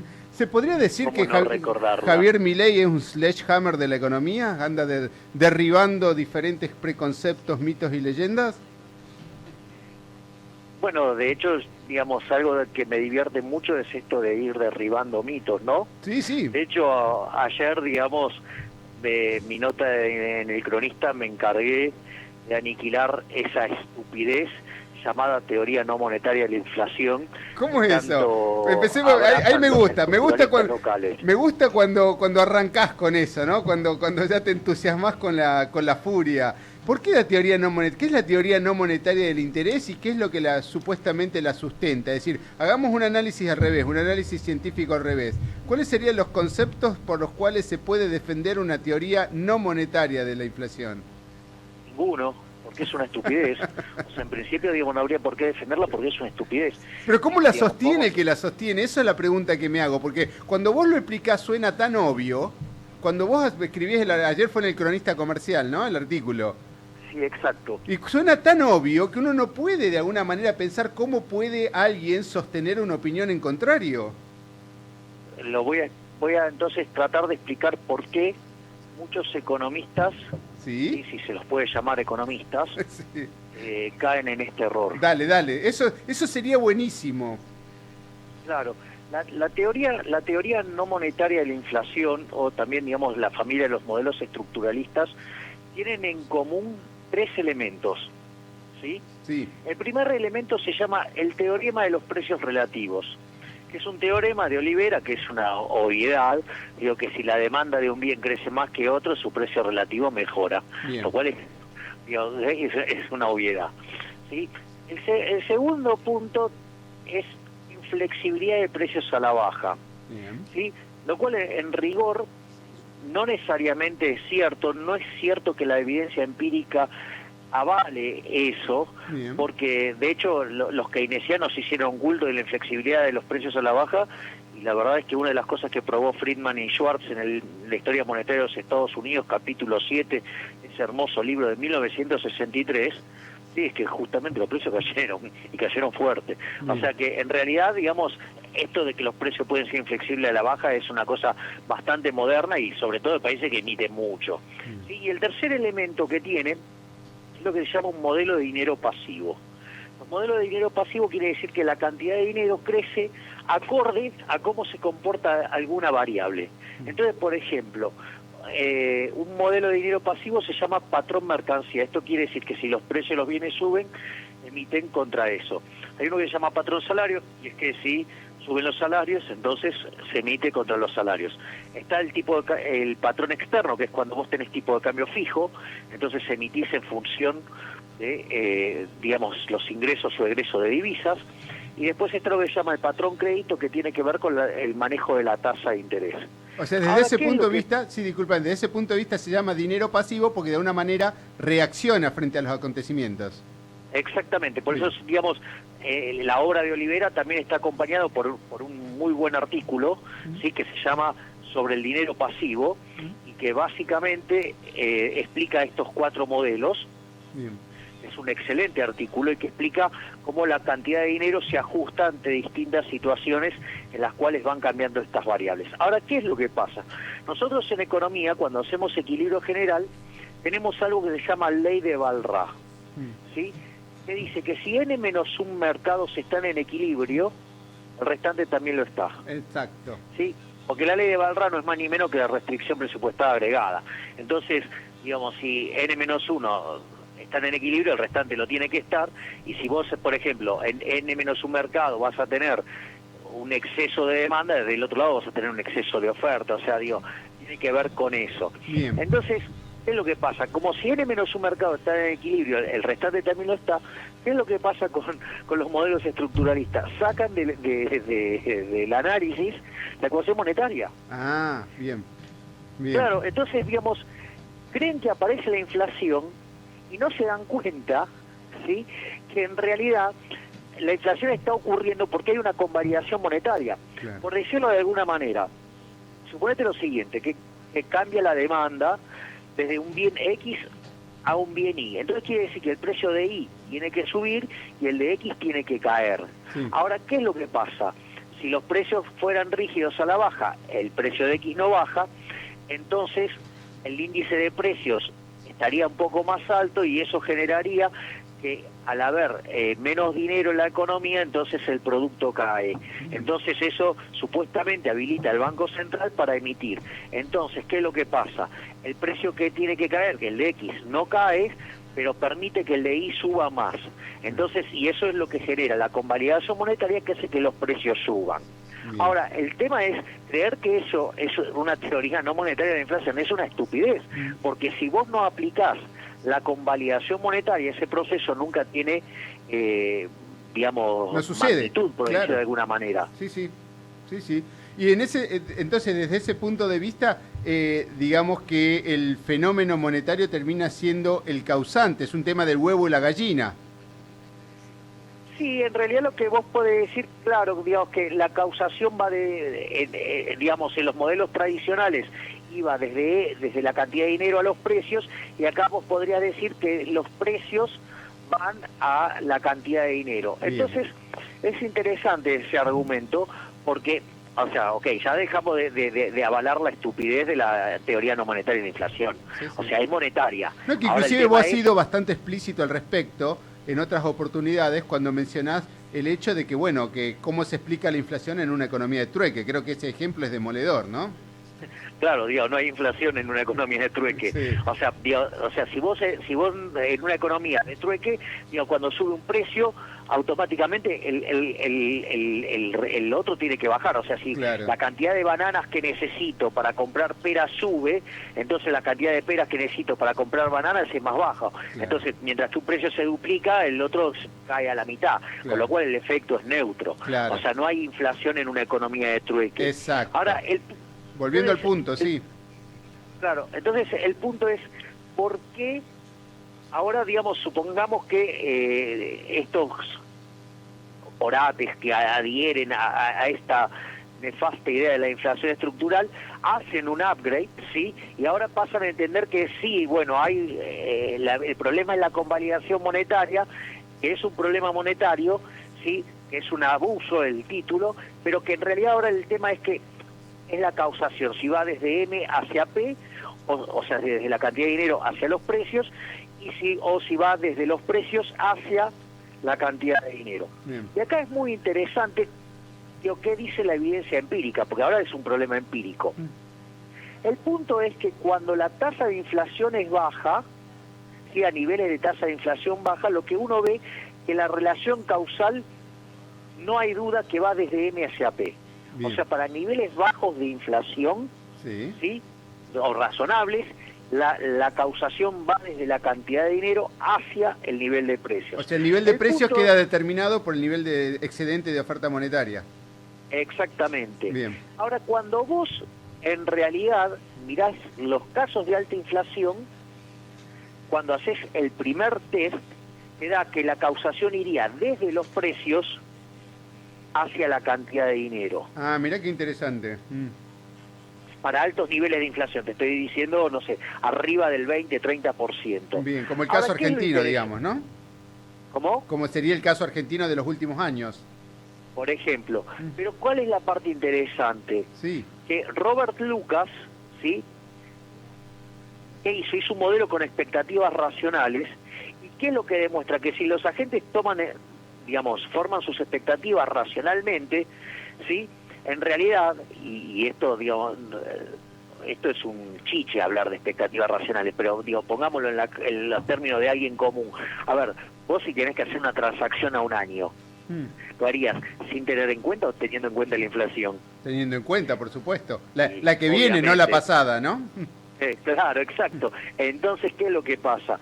Cuando vos incorporás eso, de vuelta después la causación vuelve a ser desde la cantidad de dinero a P. O sea que ni siquiera tienen validez empírica, lo que algo que parecía originalmente que tenían razón, y en realidad, digamos, la verdad es que cuando uno se enfrenta a estos fenómenos, o sea, vos te tratás de anticipar, o sea, Claro. nadie se va a quedar mirando para perder plata. Claro, Digo, claro. bueno, en la cabeza de un keynesiano eso puede pasar, porque Claro. como siempre es la ajena, puede pasar, pero digamos, la gente de bien que se gana el pan con el sudor de su frente, trata de no ser expropiado por la política monetaria. Claro. Con lo cual, cuando vos corregís por expectativas, automáticamente el resultado que parecía favorecer a los estructuristas vuelve al campo de los monetaristas. Pero por supuesto, estoy completamente de acuerdo, por eso me entusiasma siempre reconocer la simpleza de la forma en la cual es expuesto. Y también siguiendo de alguna forma tus comentarios y tus expresiones públicas, puedo inferir, y eso me dirás vos si es correcto o no, y pasar a detallar por qué sí y por qué no, que con respecto al gobierno estás de acuerdo con la política monetaria, pero no estás de acuerdo con la política fiscal, ¿puede ser? Totalmente. Bien, ¿y por qué? ¿Por qué está sucediendo eso? ¿Cuál sería la razón por la cual del gobierno rescatás la política monetaria, pero sin embargo criticás la política fiscal? Bueno, en primer lugar porque desde mi punto de vista el presidente del Banco Central ha evitado una hiperinflación. Bien. Porque el kirchnerismo dejó la cantidad de dinero creciendo al 45%, cuando le sumás la bomba de los futuros ibas a la 80%, con lo cual la inflación piso del año pasado debería haber sido 80%, ¿sí? Y además dejó un problema de sobrante monetario por equivalente a 4 puntos del PBI, que eran cerca de 200.000 millones de pesos, sí. Y un nivel de sobrante monetario que siempre ocurre cuando vos tenés tipo de cambio fijo y emitís para financiar el fisco y tenés restricciones para sacar capitales, y eso pasó en el año 59 y pasó en el año 75. El sobrante monetario fue de la misma magnitud en términos de PBI, y en el primer caso la inflación pasó de 20 a 120 y en el segundo, en el Rodrigazo, de 30 a 180, es decir, se multiplicó por 6. Entonces, si traíamos una inercia de 80%, multiplicada por 6 te da 480, más la caída del PBI, digo, 500%, una hipermoderna. Primer punto, eso no pasó gracias a Sturzenegger, porque salió a esterilizar Levax de una manera monstruosa. Es decir, con lo cual los que se quejan de los LEVAX deberían ver si les gustaba más el equilibrio con la hiper. Después lo que vos tenés es que en el primer semestre la inflación promedio mensual fue del 4,5, es decir, que anualizada te da 60 más o menos. Sí. La segunda parte te dio 1,5, que anualizado te da 20. Bien.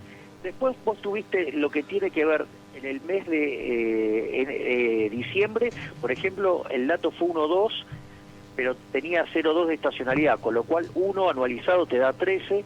Si vos tomás lo que es enero y febrero, les limpiás los efectos de estacionalidad y los efectos de ajuste de tarifas, ¿sí? Te da 0,8. Eso anualizado, digamos que era como venía viajando la política monetaria, te daba 0,8, anualizado te da 10. Y si vos sabés que vas a hacer aumentos tarifarios por el equivalente de 7 puntos porcentuales, vos ibas a estar, la política monetaria venía viajando a un ritmo del 17%, con lo cual estábamos en meta. Bien. ¿Sí? Ahora, eso sería con respecto a... viajaba 10 y los regulados 7 te da 17. Bien, eso con respecto a de alguna manera a la defensa de la política monetaria que apunta justamente a la estabilidad de precios y a la defensa del peso, ¿no? Sí, pero me dejas, José, hacer un punto adicional, por favor, porque supuesto. el dato de ayer fue muy malo. Exacto. El dato de marzo, por eso corté en febrero, el dato de marzo fue muy malo, fue 2,4%. Pensá que si los alimentos se hubieran movido de la misma manera que venían haciéndolo hasta ahora, hubiera sido 4. Si le sacase... Entonces, verdaderamente el número fue malo, ¿sí? Y lo interesante es que, ¿qué te dice el libro de texto cuando vos te viene el dato de inflación malo? Y que de alguna manera la inflación realizada es mayor a la esperada, hay que ajustar la tasa, por supuesto. Es lo que le sucede a Estados Unidos. Así funciona la política monetaria en Estados Unidos, en función de ese tipo de parámetros. Entonces, ¿qué hizo Sturzenegger? Subió la tasa de interés 150 puntos básicos. Sí. ¿Por qué es muy importante? Porque, a ver, yo de ayer saco dos noticias, una mala y una buena. La mala es que el dato de inflación fue muy malo, ¿sí? La buena es que el presidente del Banco Central tuvo las agallas para subir la tasa. ¿Y por qué digo esto? Porque hace más de un mes y medio que le están torpedeando el barco queriendo que baje la tasa de interés. Y de hecho, digamos, quisieron hacer una maniobra para que el Banco Central emitiera de manera indirecta, que era el Banco Nación desesterilizara LEVAX y con eso comprar LEVAX, con lo cual terminaba emitiendo dinero el Banco Central, y el Nación financiaba al Estado, ¿sí? Y eso complicaba la política monetaria. Melconian lo informó y lo echaron. Y pusieron que a un keynesiano irresponsable, digamos, un Nerón a apagar el incendio, ¿no? Un tirador de nafta al fuego. Entonces, digo, ¿qué es lo que pasa? Lo que vos ves es que el ala política va para un lado, mientras que el Banco Central va para otro. ¿Y eso no va a generar conflicto en algún momento, Javier? Sí, claro, obvio. Obvio, ¿por qué? Porque frente a esta situación, Sturzenegger subió la tasa. Ahora, al subir la tasa, esto significa que vos... así como le liberó guita el Nación al Tesoro, ¿sí? Sturzenegger salió por otro lado a sacarla, con lo cual, digamos, el que va a pagar los platos rotos de todo esto es el sector privado. Claro. Es decir, lo que no... Claro, exactamente. Con lo cual, sí, y justamente ese es un punto sobre el cual venía reflexionando de las diferentes lecturas, porque lo que me da la sensación, y me gustaría conocer tu punto de vista como cierre, como conclusión, pero lo que me da la impresión es lo siguiente: por un lado, una suba de la tasa alimenta la entrada de dólares, que a su vez tira más para abajo el dólar, lo cual implica emisión monetaria, lo cual implica después esterilización, con lo cual implica seguir subiendo la tasa. No sé si hay un loop, y en un minuto me lo explicás si realmente existe ese loop. Y el segundo punto, lo que me da la sensación de que hay una brutal transferencia entre dos sectores de recursos, desde el sector privado hacia el sector público y desde el presente hacia el futuro. ¿Cuál es tu opinión al respecto? A mí me parece, si me permitís, voy a arrancar por el segundo punto, porque es el punto, para mí, el más relevante y más importante. Sí. A ver, el gobierno dice que quiere ganar las elecciones, ¿sí? Y obviamente cree en la basura keynesiana de estimulación de la demanda como mecanismo para ganar las elecciones. Y lo que vos acabas de decir recién es brillante, porque ¿por qué esta situación, como el Banco Central, ahora vamos a ver, digamos, por qué está bien que haya subido la tasa, al margen de que sabemos que el libro de texto está bien? ¿Cuál es el punto? Vos vas a estar transfiriendo los recursos desde el sector privado al sector público. Ahora, el sector público tiene menos productividad que el sector privado, con lo cual la productividad de la economía va a caer, con lo cual el producto per cápita va a caer, con lo cual, o sea, habría que explicarle al gobierno que si quiere ganar las elecciones empobreciendo a la gente, es como que es más difícil, y es una contradicción. Después hay un elemento que a mí me parece sumamente interesante. Si yo le estoy dando rosca, o sea, supongamos que yo creciera el modelo de la síntesis neoclásica keynesiana y con una curva de oferta plana al inicio, creciente en el segundo tramo y absolutamente vertical en el... A ver, para niveles de variación en la cantidad de dinero que pueden ser del 20%, quiere decir que, digamos, si vos estás buscando tasa de inflación entre cerca del 17%, significa que claramente tenés una curva de oferta, digamos, muy vertical. Sí. Entonces, no es cierto que si vos apretás la demanda tengas recesión. ¿Por qué? Porque en el fondo, digamos, o sea, vos estás operando en el tramo inelástico de la curva de oferta. Es decir, digamos, lo que vas a tener es menos inflación, porque aparte esto es en dinámica, ni siquiera es en niveles, con lo cual vos lo que vas a tener es menos inflación, no caída del PBI. Entonces, digamos, me parece que, o sea, hay mucha incoherencia en el procedimiento, ¿sí? Y después, ahora sí voy sobre tu primer punto, el tema es que para mí... El famoso carry trade que le dicen, ¿no? ¿Cómo? El famoso carry trade que le dicen. Sí, digamos, vamos por ese punto. Yo ahí lo que veo, mirá, digo, yo voy a mirar la macro de esto. Sí. Lo cierto es que cuando vos tenés una relación negativa entre el tipo de cambio y tasa de interés, cuando vos subís la tasa de interés, sí, el tipo de cambio se aprecia. Sí. De hecho, si vos te fijas, los días previos a la toma de decisión de la política monetaria, hubo caída en el precio del dólar. Es decir, claro, evidentemente los bancos estaban, digamos, sí, anticipando, como bien decías, la inflación era alta, sí, que Sturzenegger, digamos, iba a subir la tasa.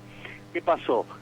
Desarmaron posiciones en dólares y se fueron a, digamos, sobre las posiciones cortas de los pases porque le rinde un número bárbaro, claro, ¿sí? Y esperan hasta que, digamos, la puedan pasar a Levac, por decirlo de alguna manera. Sí. ¿Sí? Entonces, y eso te explicó que te cayera el dólar, digamos, en el circuito legal, por decirlo de alguna manera. Pero fíjate que aquellos que no pueden ingresar a ese circuito, ¿sí? En el blue el dólar subió. Sí. ¿Me comprendés? Sí, sí. O sea, entonces, digo, la noticia de inflación, que es mala, estuvo asimilada, digamos, y se cubrieron, digamos, aquellos que apuestan a que Sturzenegger va a seguir con su política monetaria, se fueron sobre la tasa, y los que no tienen la posibilidad de tomar esos instrumentos se fueron sobre el dólar. O sea, eso es lo que yo veo. Ahora, es cierto lo que vos decís, digo, si esto genera un loop, el problema es lo que le puede poner coto o no al loop, y que esto, digamos, se encauce, y que va a depender de eso, es que se termine siendo exitoso o no, si vos vas a corregir o no la política fiscal.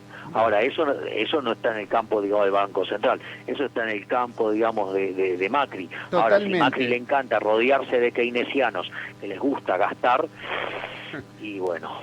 Javier, como siempre, muy claro, muy didáctico, muy explícito con todas tus observaciones, comentarios y explicaciones. Muchísimas gracias por tu tiempo.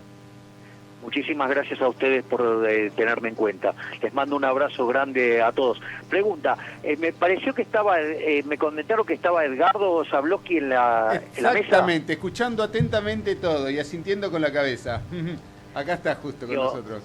Edgardo, es un placer, digamos, que digamos, saber que estás del otro lado, digamos, a uno de los grandes economistas de Argentina, digamos, y que además es uno de los tipos que más sabe de educación por lejos en este país. Así que nada, solo te marketineo, José, el programa respecto a la eminencia que tenés en tu mesa.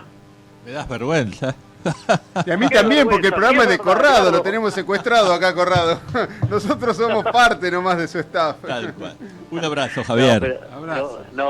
Pero es bueno que la gente sepa de las contribuciones de Edgardo y el trabajo enorme que está haciendo, porque si hay algo que es importante para crecer y salir de esta miseria que vive Argentina, es la educación. Y los que tienen, digamos, los que conocen la llave, es gente como Edgardo, y eso me parece a mí de un valor enorme, y por eso quiero ponderarlo en el programa. O sea, para mí es un honor poder hablar, digamos, con gente, digamos, del calibre de ustedes, y que además reciban visita de Edgardo, digamos, es un lujo. O sea, me siento honrado en poder participar de su programa. Buenísimo, Javier. Te dejo, entonces acá te despide Eduardo, que es el verdadero dueño de este programa. Terceriza en nosotros la conducción, pero está acá también asintiendo. Muchísimas gracias y que tengas muy buen día. La verdad, Javier, porque no quiero trabajar. Pero te agradecemos mucho que hayas estado con nosotros, y por supuesto, en los próximos minutos, seguí escuchándonos y vas a ver lo que dice Edgardo Zablocki sobre la educación. Dalo por descontado. O sea, en condiciones normales los escucho, digamos, estando Edgardo, nadie puede competir.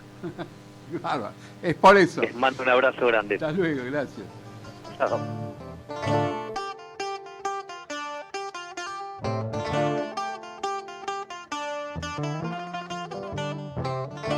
Ecomedios.com AM1220. Estamos con vos. Estamos en vos. Descarga gratis de tu celular la aplicación Ecomedios.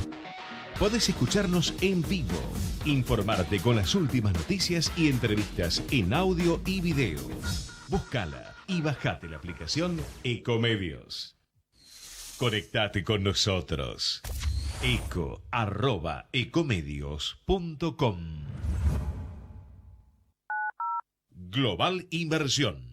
El único fondo de inversión agropecuario focalizado en especies aromáticas. Más información en nuestra página globalinversión.com. En noticiasyeconomía.com.ar vas a encontrar la información y la opinión que no sale en otros lados. Gestión integral de inversiones inmobiliarias en Miami.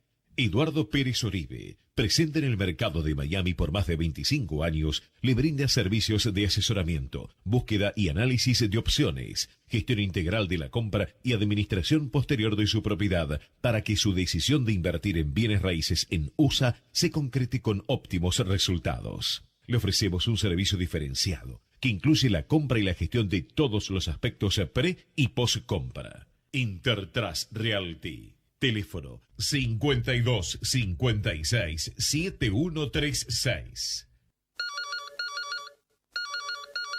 Comunicate con nosotros. 4-325-1220. 4-325-1220. Hello? Soy Federico Gómez de la Universidad del SEMA y les acerco las actividades que tenemos para los próximos días. El 20 de abril vamos a tener un encuentro exclusivo con emprendedores que pasaron por Singularity University. ¿Para qué? Para que nos puedan contar cómo se concreta una idea que impacte a 1.000 millones de personas. Es decir, cómo emprender a gran escala. El 25 de abril los esperamos en el simposio sobre pruebas de estrés en bancos de Argentina. Y en la línea de seminarios, les recuerdo que tenemos el 19 de abril el trabajo sobre equipos virtuales para mejorar la gestión de proyectos. El 20 de abril, cómo hacer negocios en Miami, cuáles son las oportunidades de inversión y de desarrollo que tenemos en Estados Unidos. Y también un encuentro con Carlos Fortea de la Universidad de Salamanca el 25 del 4 para debatir los vínculos entre la literatura y la política. Y como todos los lunes, los esperamos en el Cine Imperdible. Recuerden que abril es el mes de Holanda. Todas las actividades son abiertas y gratuitas, solo tienen que ingresar a usema.edu.ar para registrarse.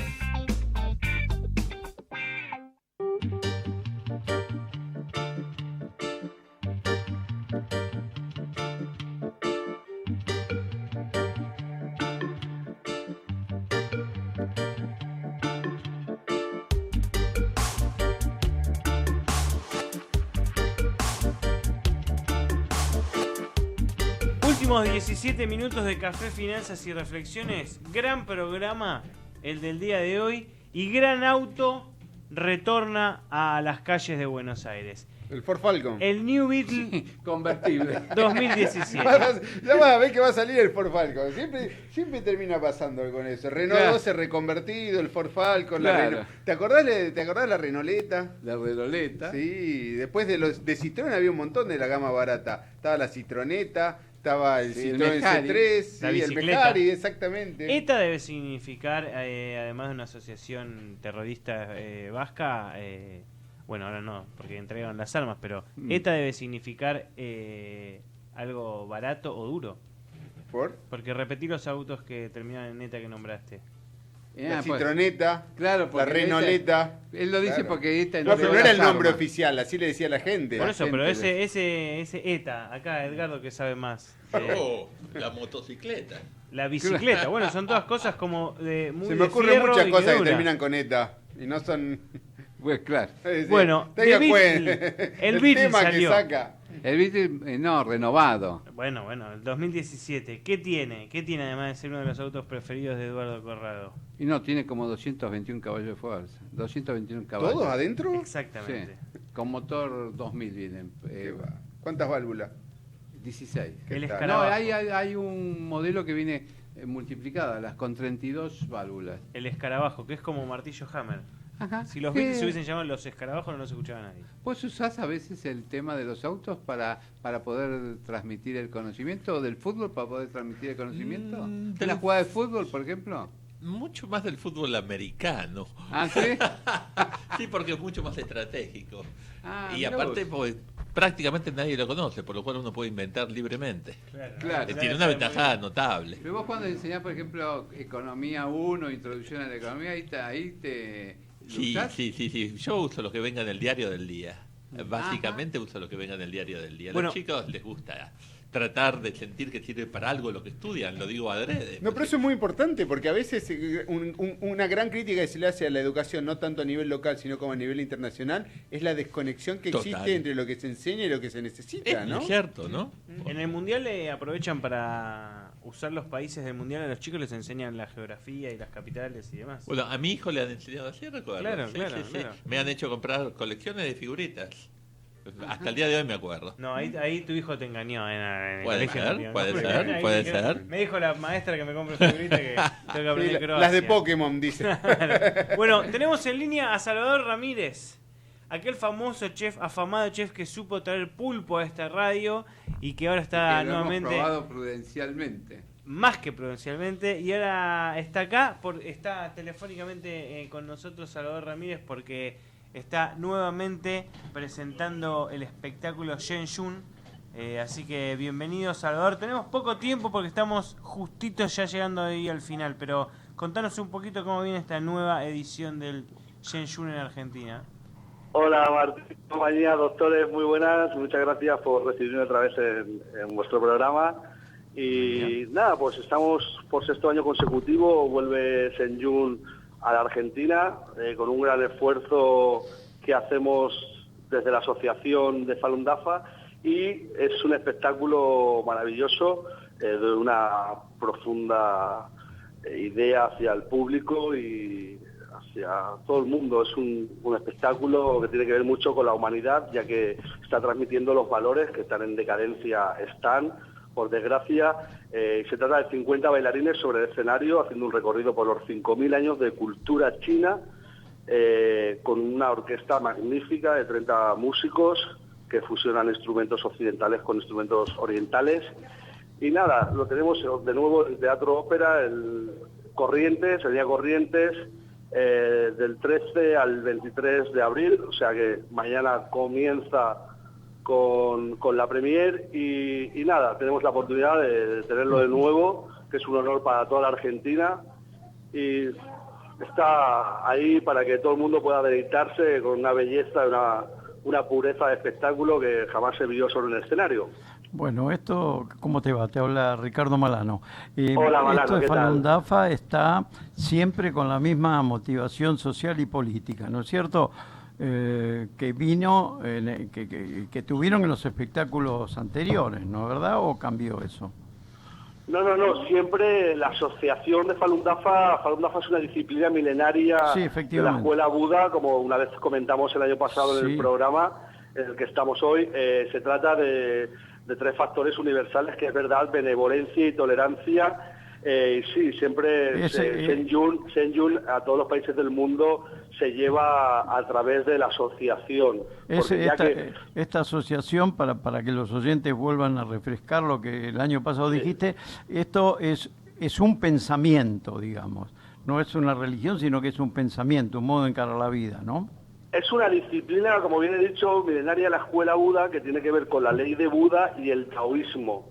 Bueno. Tiene que ver con mejorarse siempre en todos los sentidos como ser humano y revivir esos valores que siempre existieron en un pasado un poco lejano, que tan necesarios son, ¿no?, para la humanidad, sí, ¿no? Traer esos valores. Sí, tiene que ver, son ejercicios de meditación, es una disciplina libre y gratuita. Bueno.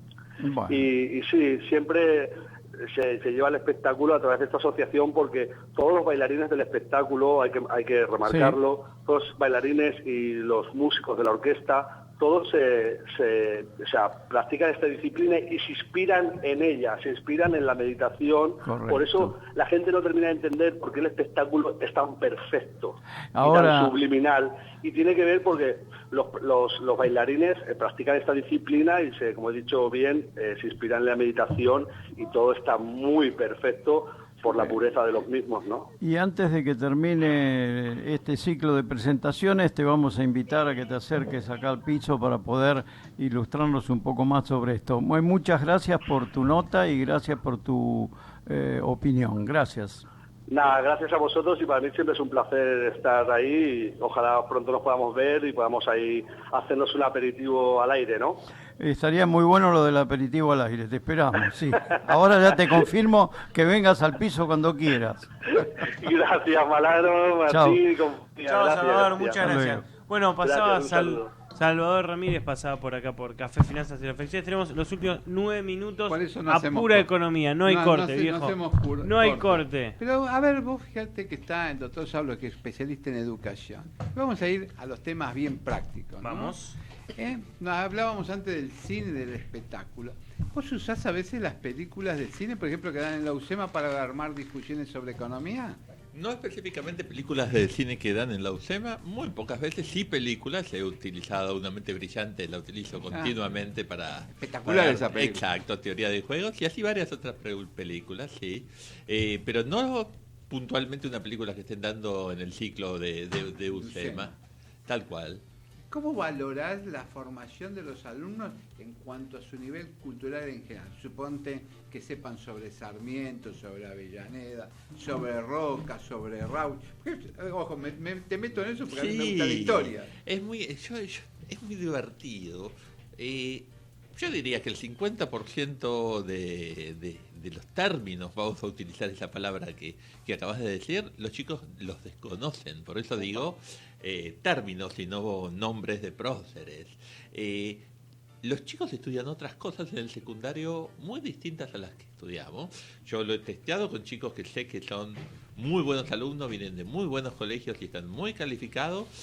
Temas como palabras, voy a seguir con el tema términos, Yapeyú, Posta de Yatasto, Río Tercero, temas que para nosotros son nuestra infancia. Ellos no lo estudian, ¿por qué? Pues parten de una educación mucho menos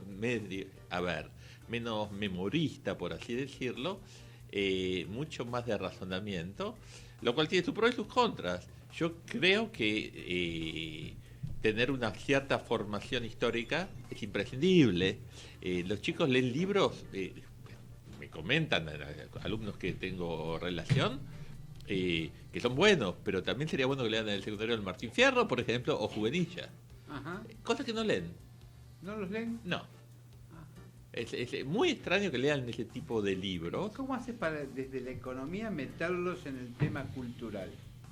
Es muy difícil. aparte por la edad de los chicos, estamos hablando de que tienen 18 años, algunos se enganchan, les trato, vuelvo al tema de utilizar diarios. Utilizar diarios es algo que funciona. Los chicos sienten que uno no les miente. Sencillamente al abrir un diario del día y que tenga algo que ver con la clase, es un muy buen gancho.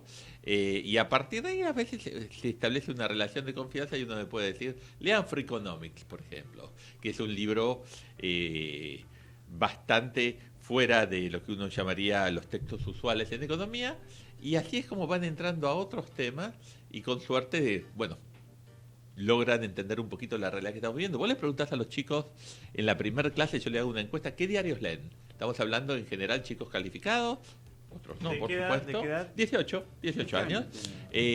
La mayoría levanta la mano, yo digo, levante la mano quien lee el diario. La levantará el 20% del curso. Como yo ya sé la respuesta, digo, bueno, ahora de los que levantaron la mano, ¿quiénes leen la parte deportiva? Que da 3/4. Finalmente, el diario como tal, la parte económica o la parte de política, lo leen 5 chicos de cada 30. Pues es un punto importante y que en eso me fue muy útil también lo que en algún momento me compartió Eduardo para entender la economía, es también ver la historia, pero desde el punto de vista económico. Por ejemplo, en los libros que me ha compartido Eduardo que son sobre el Imperio Romano, entonces en el momento Trajano llevaba un ejército de 30.000 personas. Antes de ser emperador era cónsul, entonces llevaba por Hispania un ejército de 30.000 personas. Pero una cosa es decir, llevo un ejército de 30.000 personas, otra cosa es alimento a 30.000 personas, llevo las vituallas para 30.000, le pago, porque los legionarios eran pagos. Entonces, ¿cómo le pagaban a los legionarios? Pues si vos le pagabas en el momento a los legionarios, después había una batalla, se morían, ¿y qué pasaba con el dinero? Con lo cual tenías que crear un mecanismo para poder... Es decir, toda esa parte operativa que está detrás de la parte linda de la historia, no se piensa, es una forma muy útil a veces de aprender, ¿no? ¿Cómo hacían? Es que la verdad que no sé cómo hacían. ¿Existía algo de esa forma? Porque vos sabés que había un asedio a Judea, en algún momento el padre del mismo Trajano. No, pero el padre, ¿cómo se llama el que hizo el Coliseo Romano? No, Adriano no, ya estaba hecho.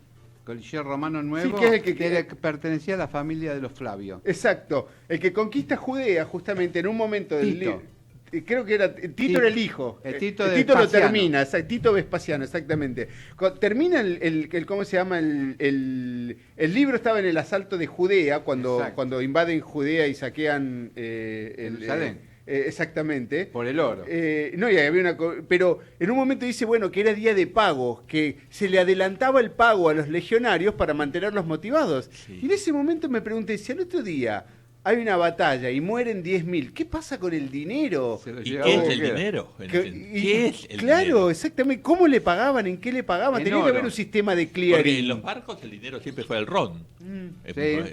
Básicamente eran medidas de ron en los barcos, digamos. Por eso cuando empezás a imaginarte eso, decís, tiene que haber una lógica económica, operativa, financiera detrás de todo esto, que inclusive es mucho más avanzada de la que nosotros suponemos que era, porque si hay algo que no puedes jugar es con el dinero. No. Con la paga y con el dinero. Si hay algo que yo creo que es esencial, es la historia y la política para poner la economía en contexto. Claro. La economía no es una ciencia exacta, ni una ciencia natural, es una ciencia social que está dentro de un marco político y histórico. No es la misma respuesta a la misma pregunta en dos momentos distintos del tiempo. Siguiendo con esa línea, vos fijate que para tomar Jerusalén usan una estrategia a la inversa. Todos pensaban que atacan. Cuando atacaban, chau, se les caían las torres, le habían cavado túnel por debajo. ¿Qué hace el padre Trajano? Le crea un cerco por donde no podían pasar los comerciantes, con lo cual desabastece a Jerusalén. No le gana por las armas. La sitia. Claro, la sitia y le hace un cerco y justo ahí los emboca a los comerciantes. En orden a lo económico también con los egipcios, donde se ha llegado a la conclusión de que la construcción de las pirámides no estaba manejada a través de esclavos, sino de cooperativas, de grupos de trabajo,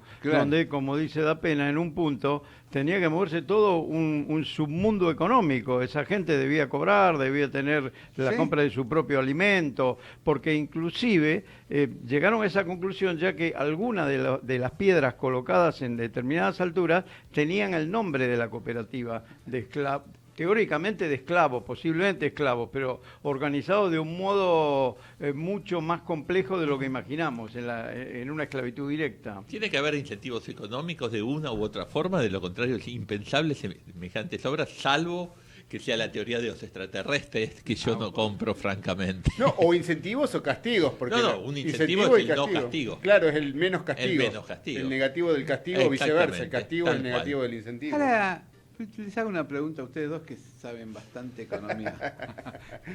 acá viene. Por suerte ¿no? quedan 2 minutos. Así quedan 2 minutos y puede escaparse. Ahora tenemos que resumir 20 siglos de historia en 10 segundos.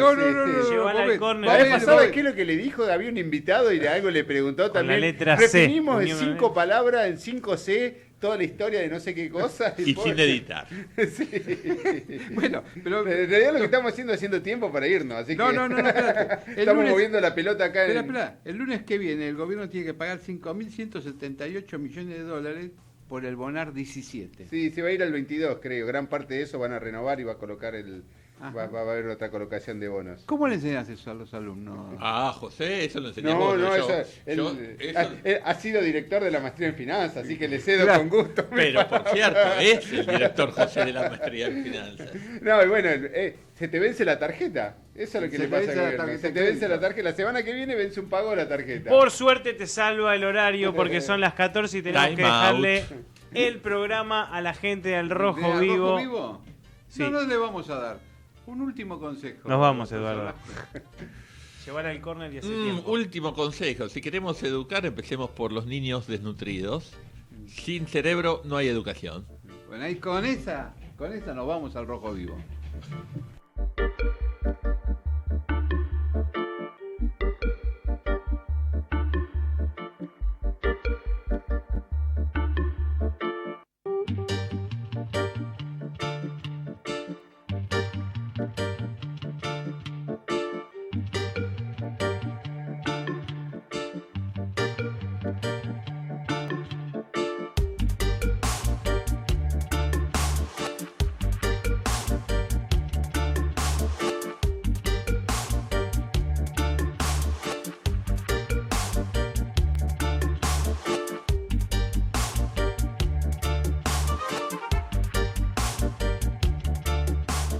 Auspició el Banco Piano. Es el momento de invertir. Consúltenos.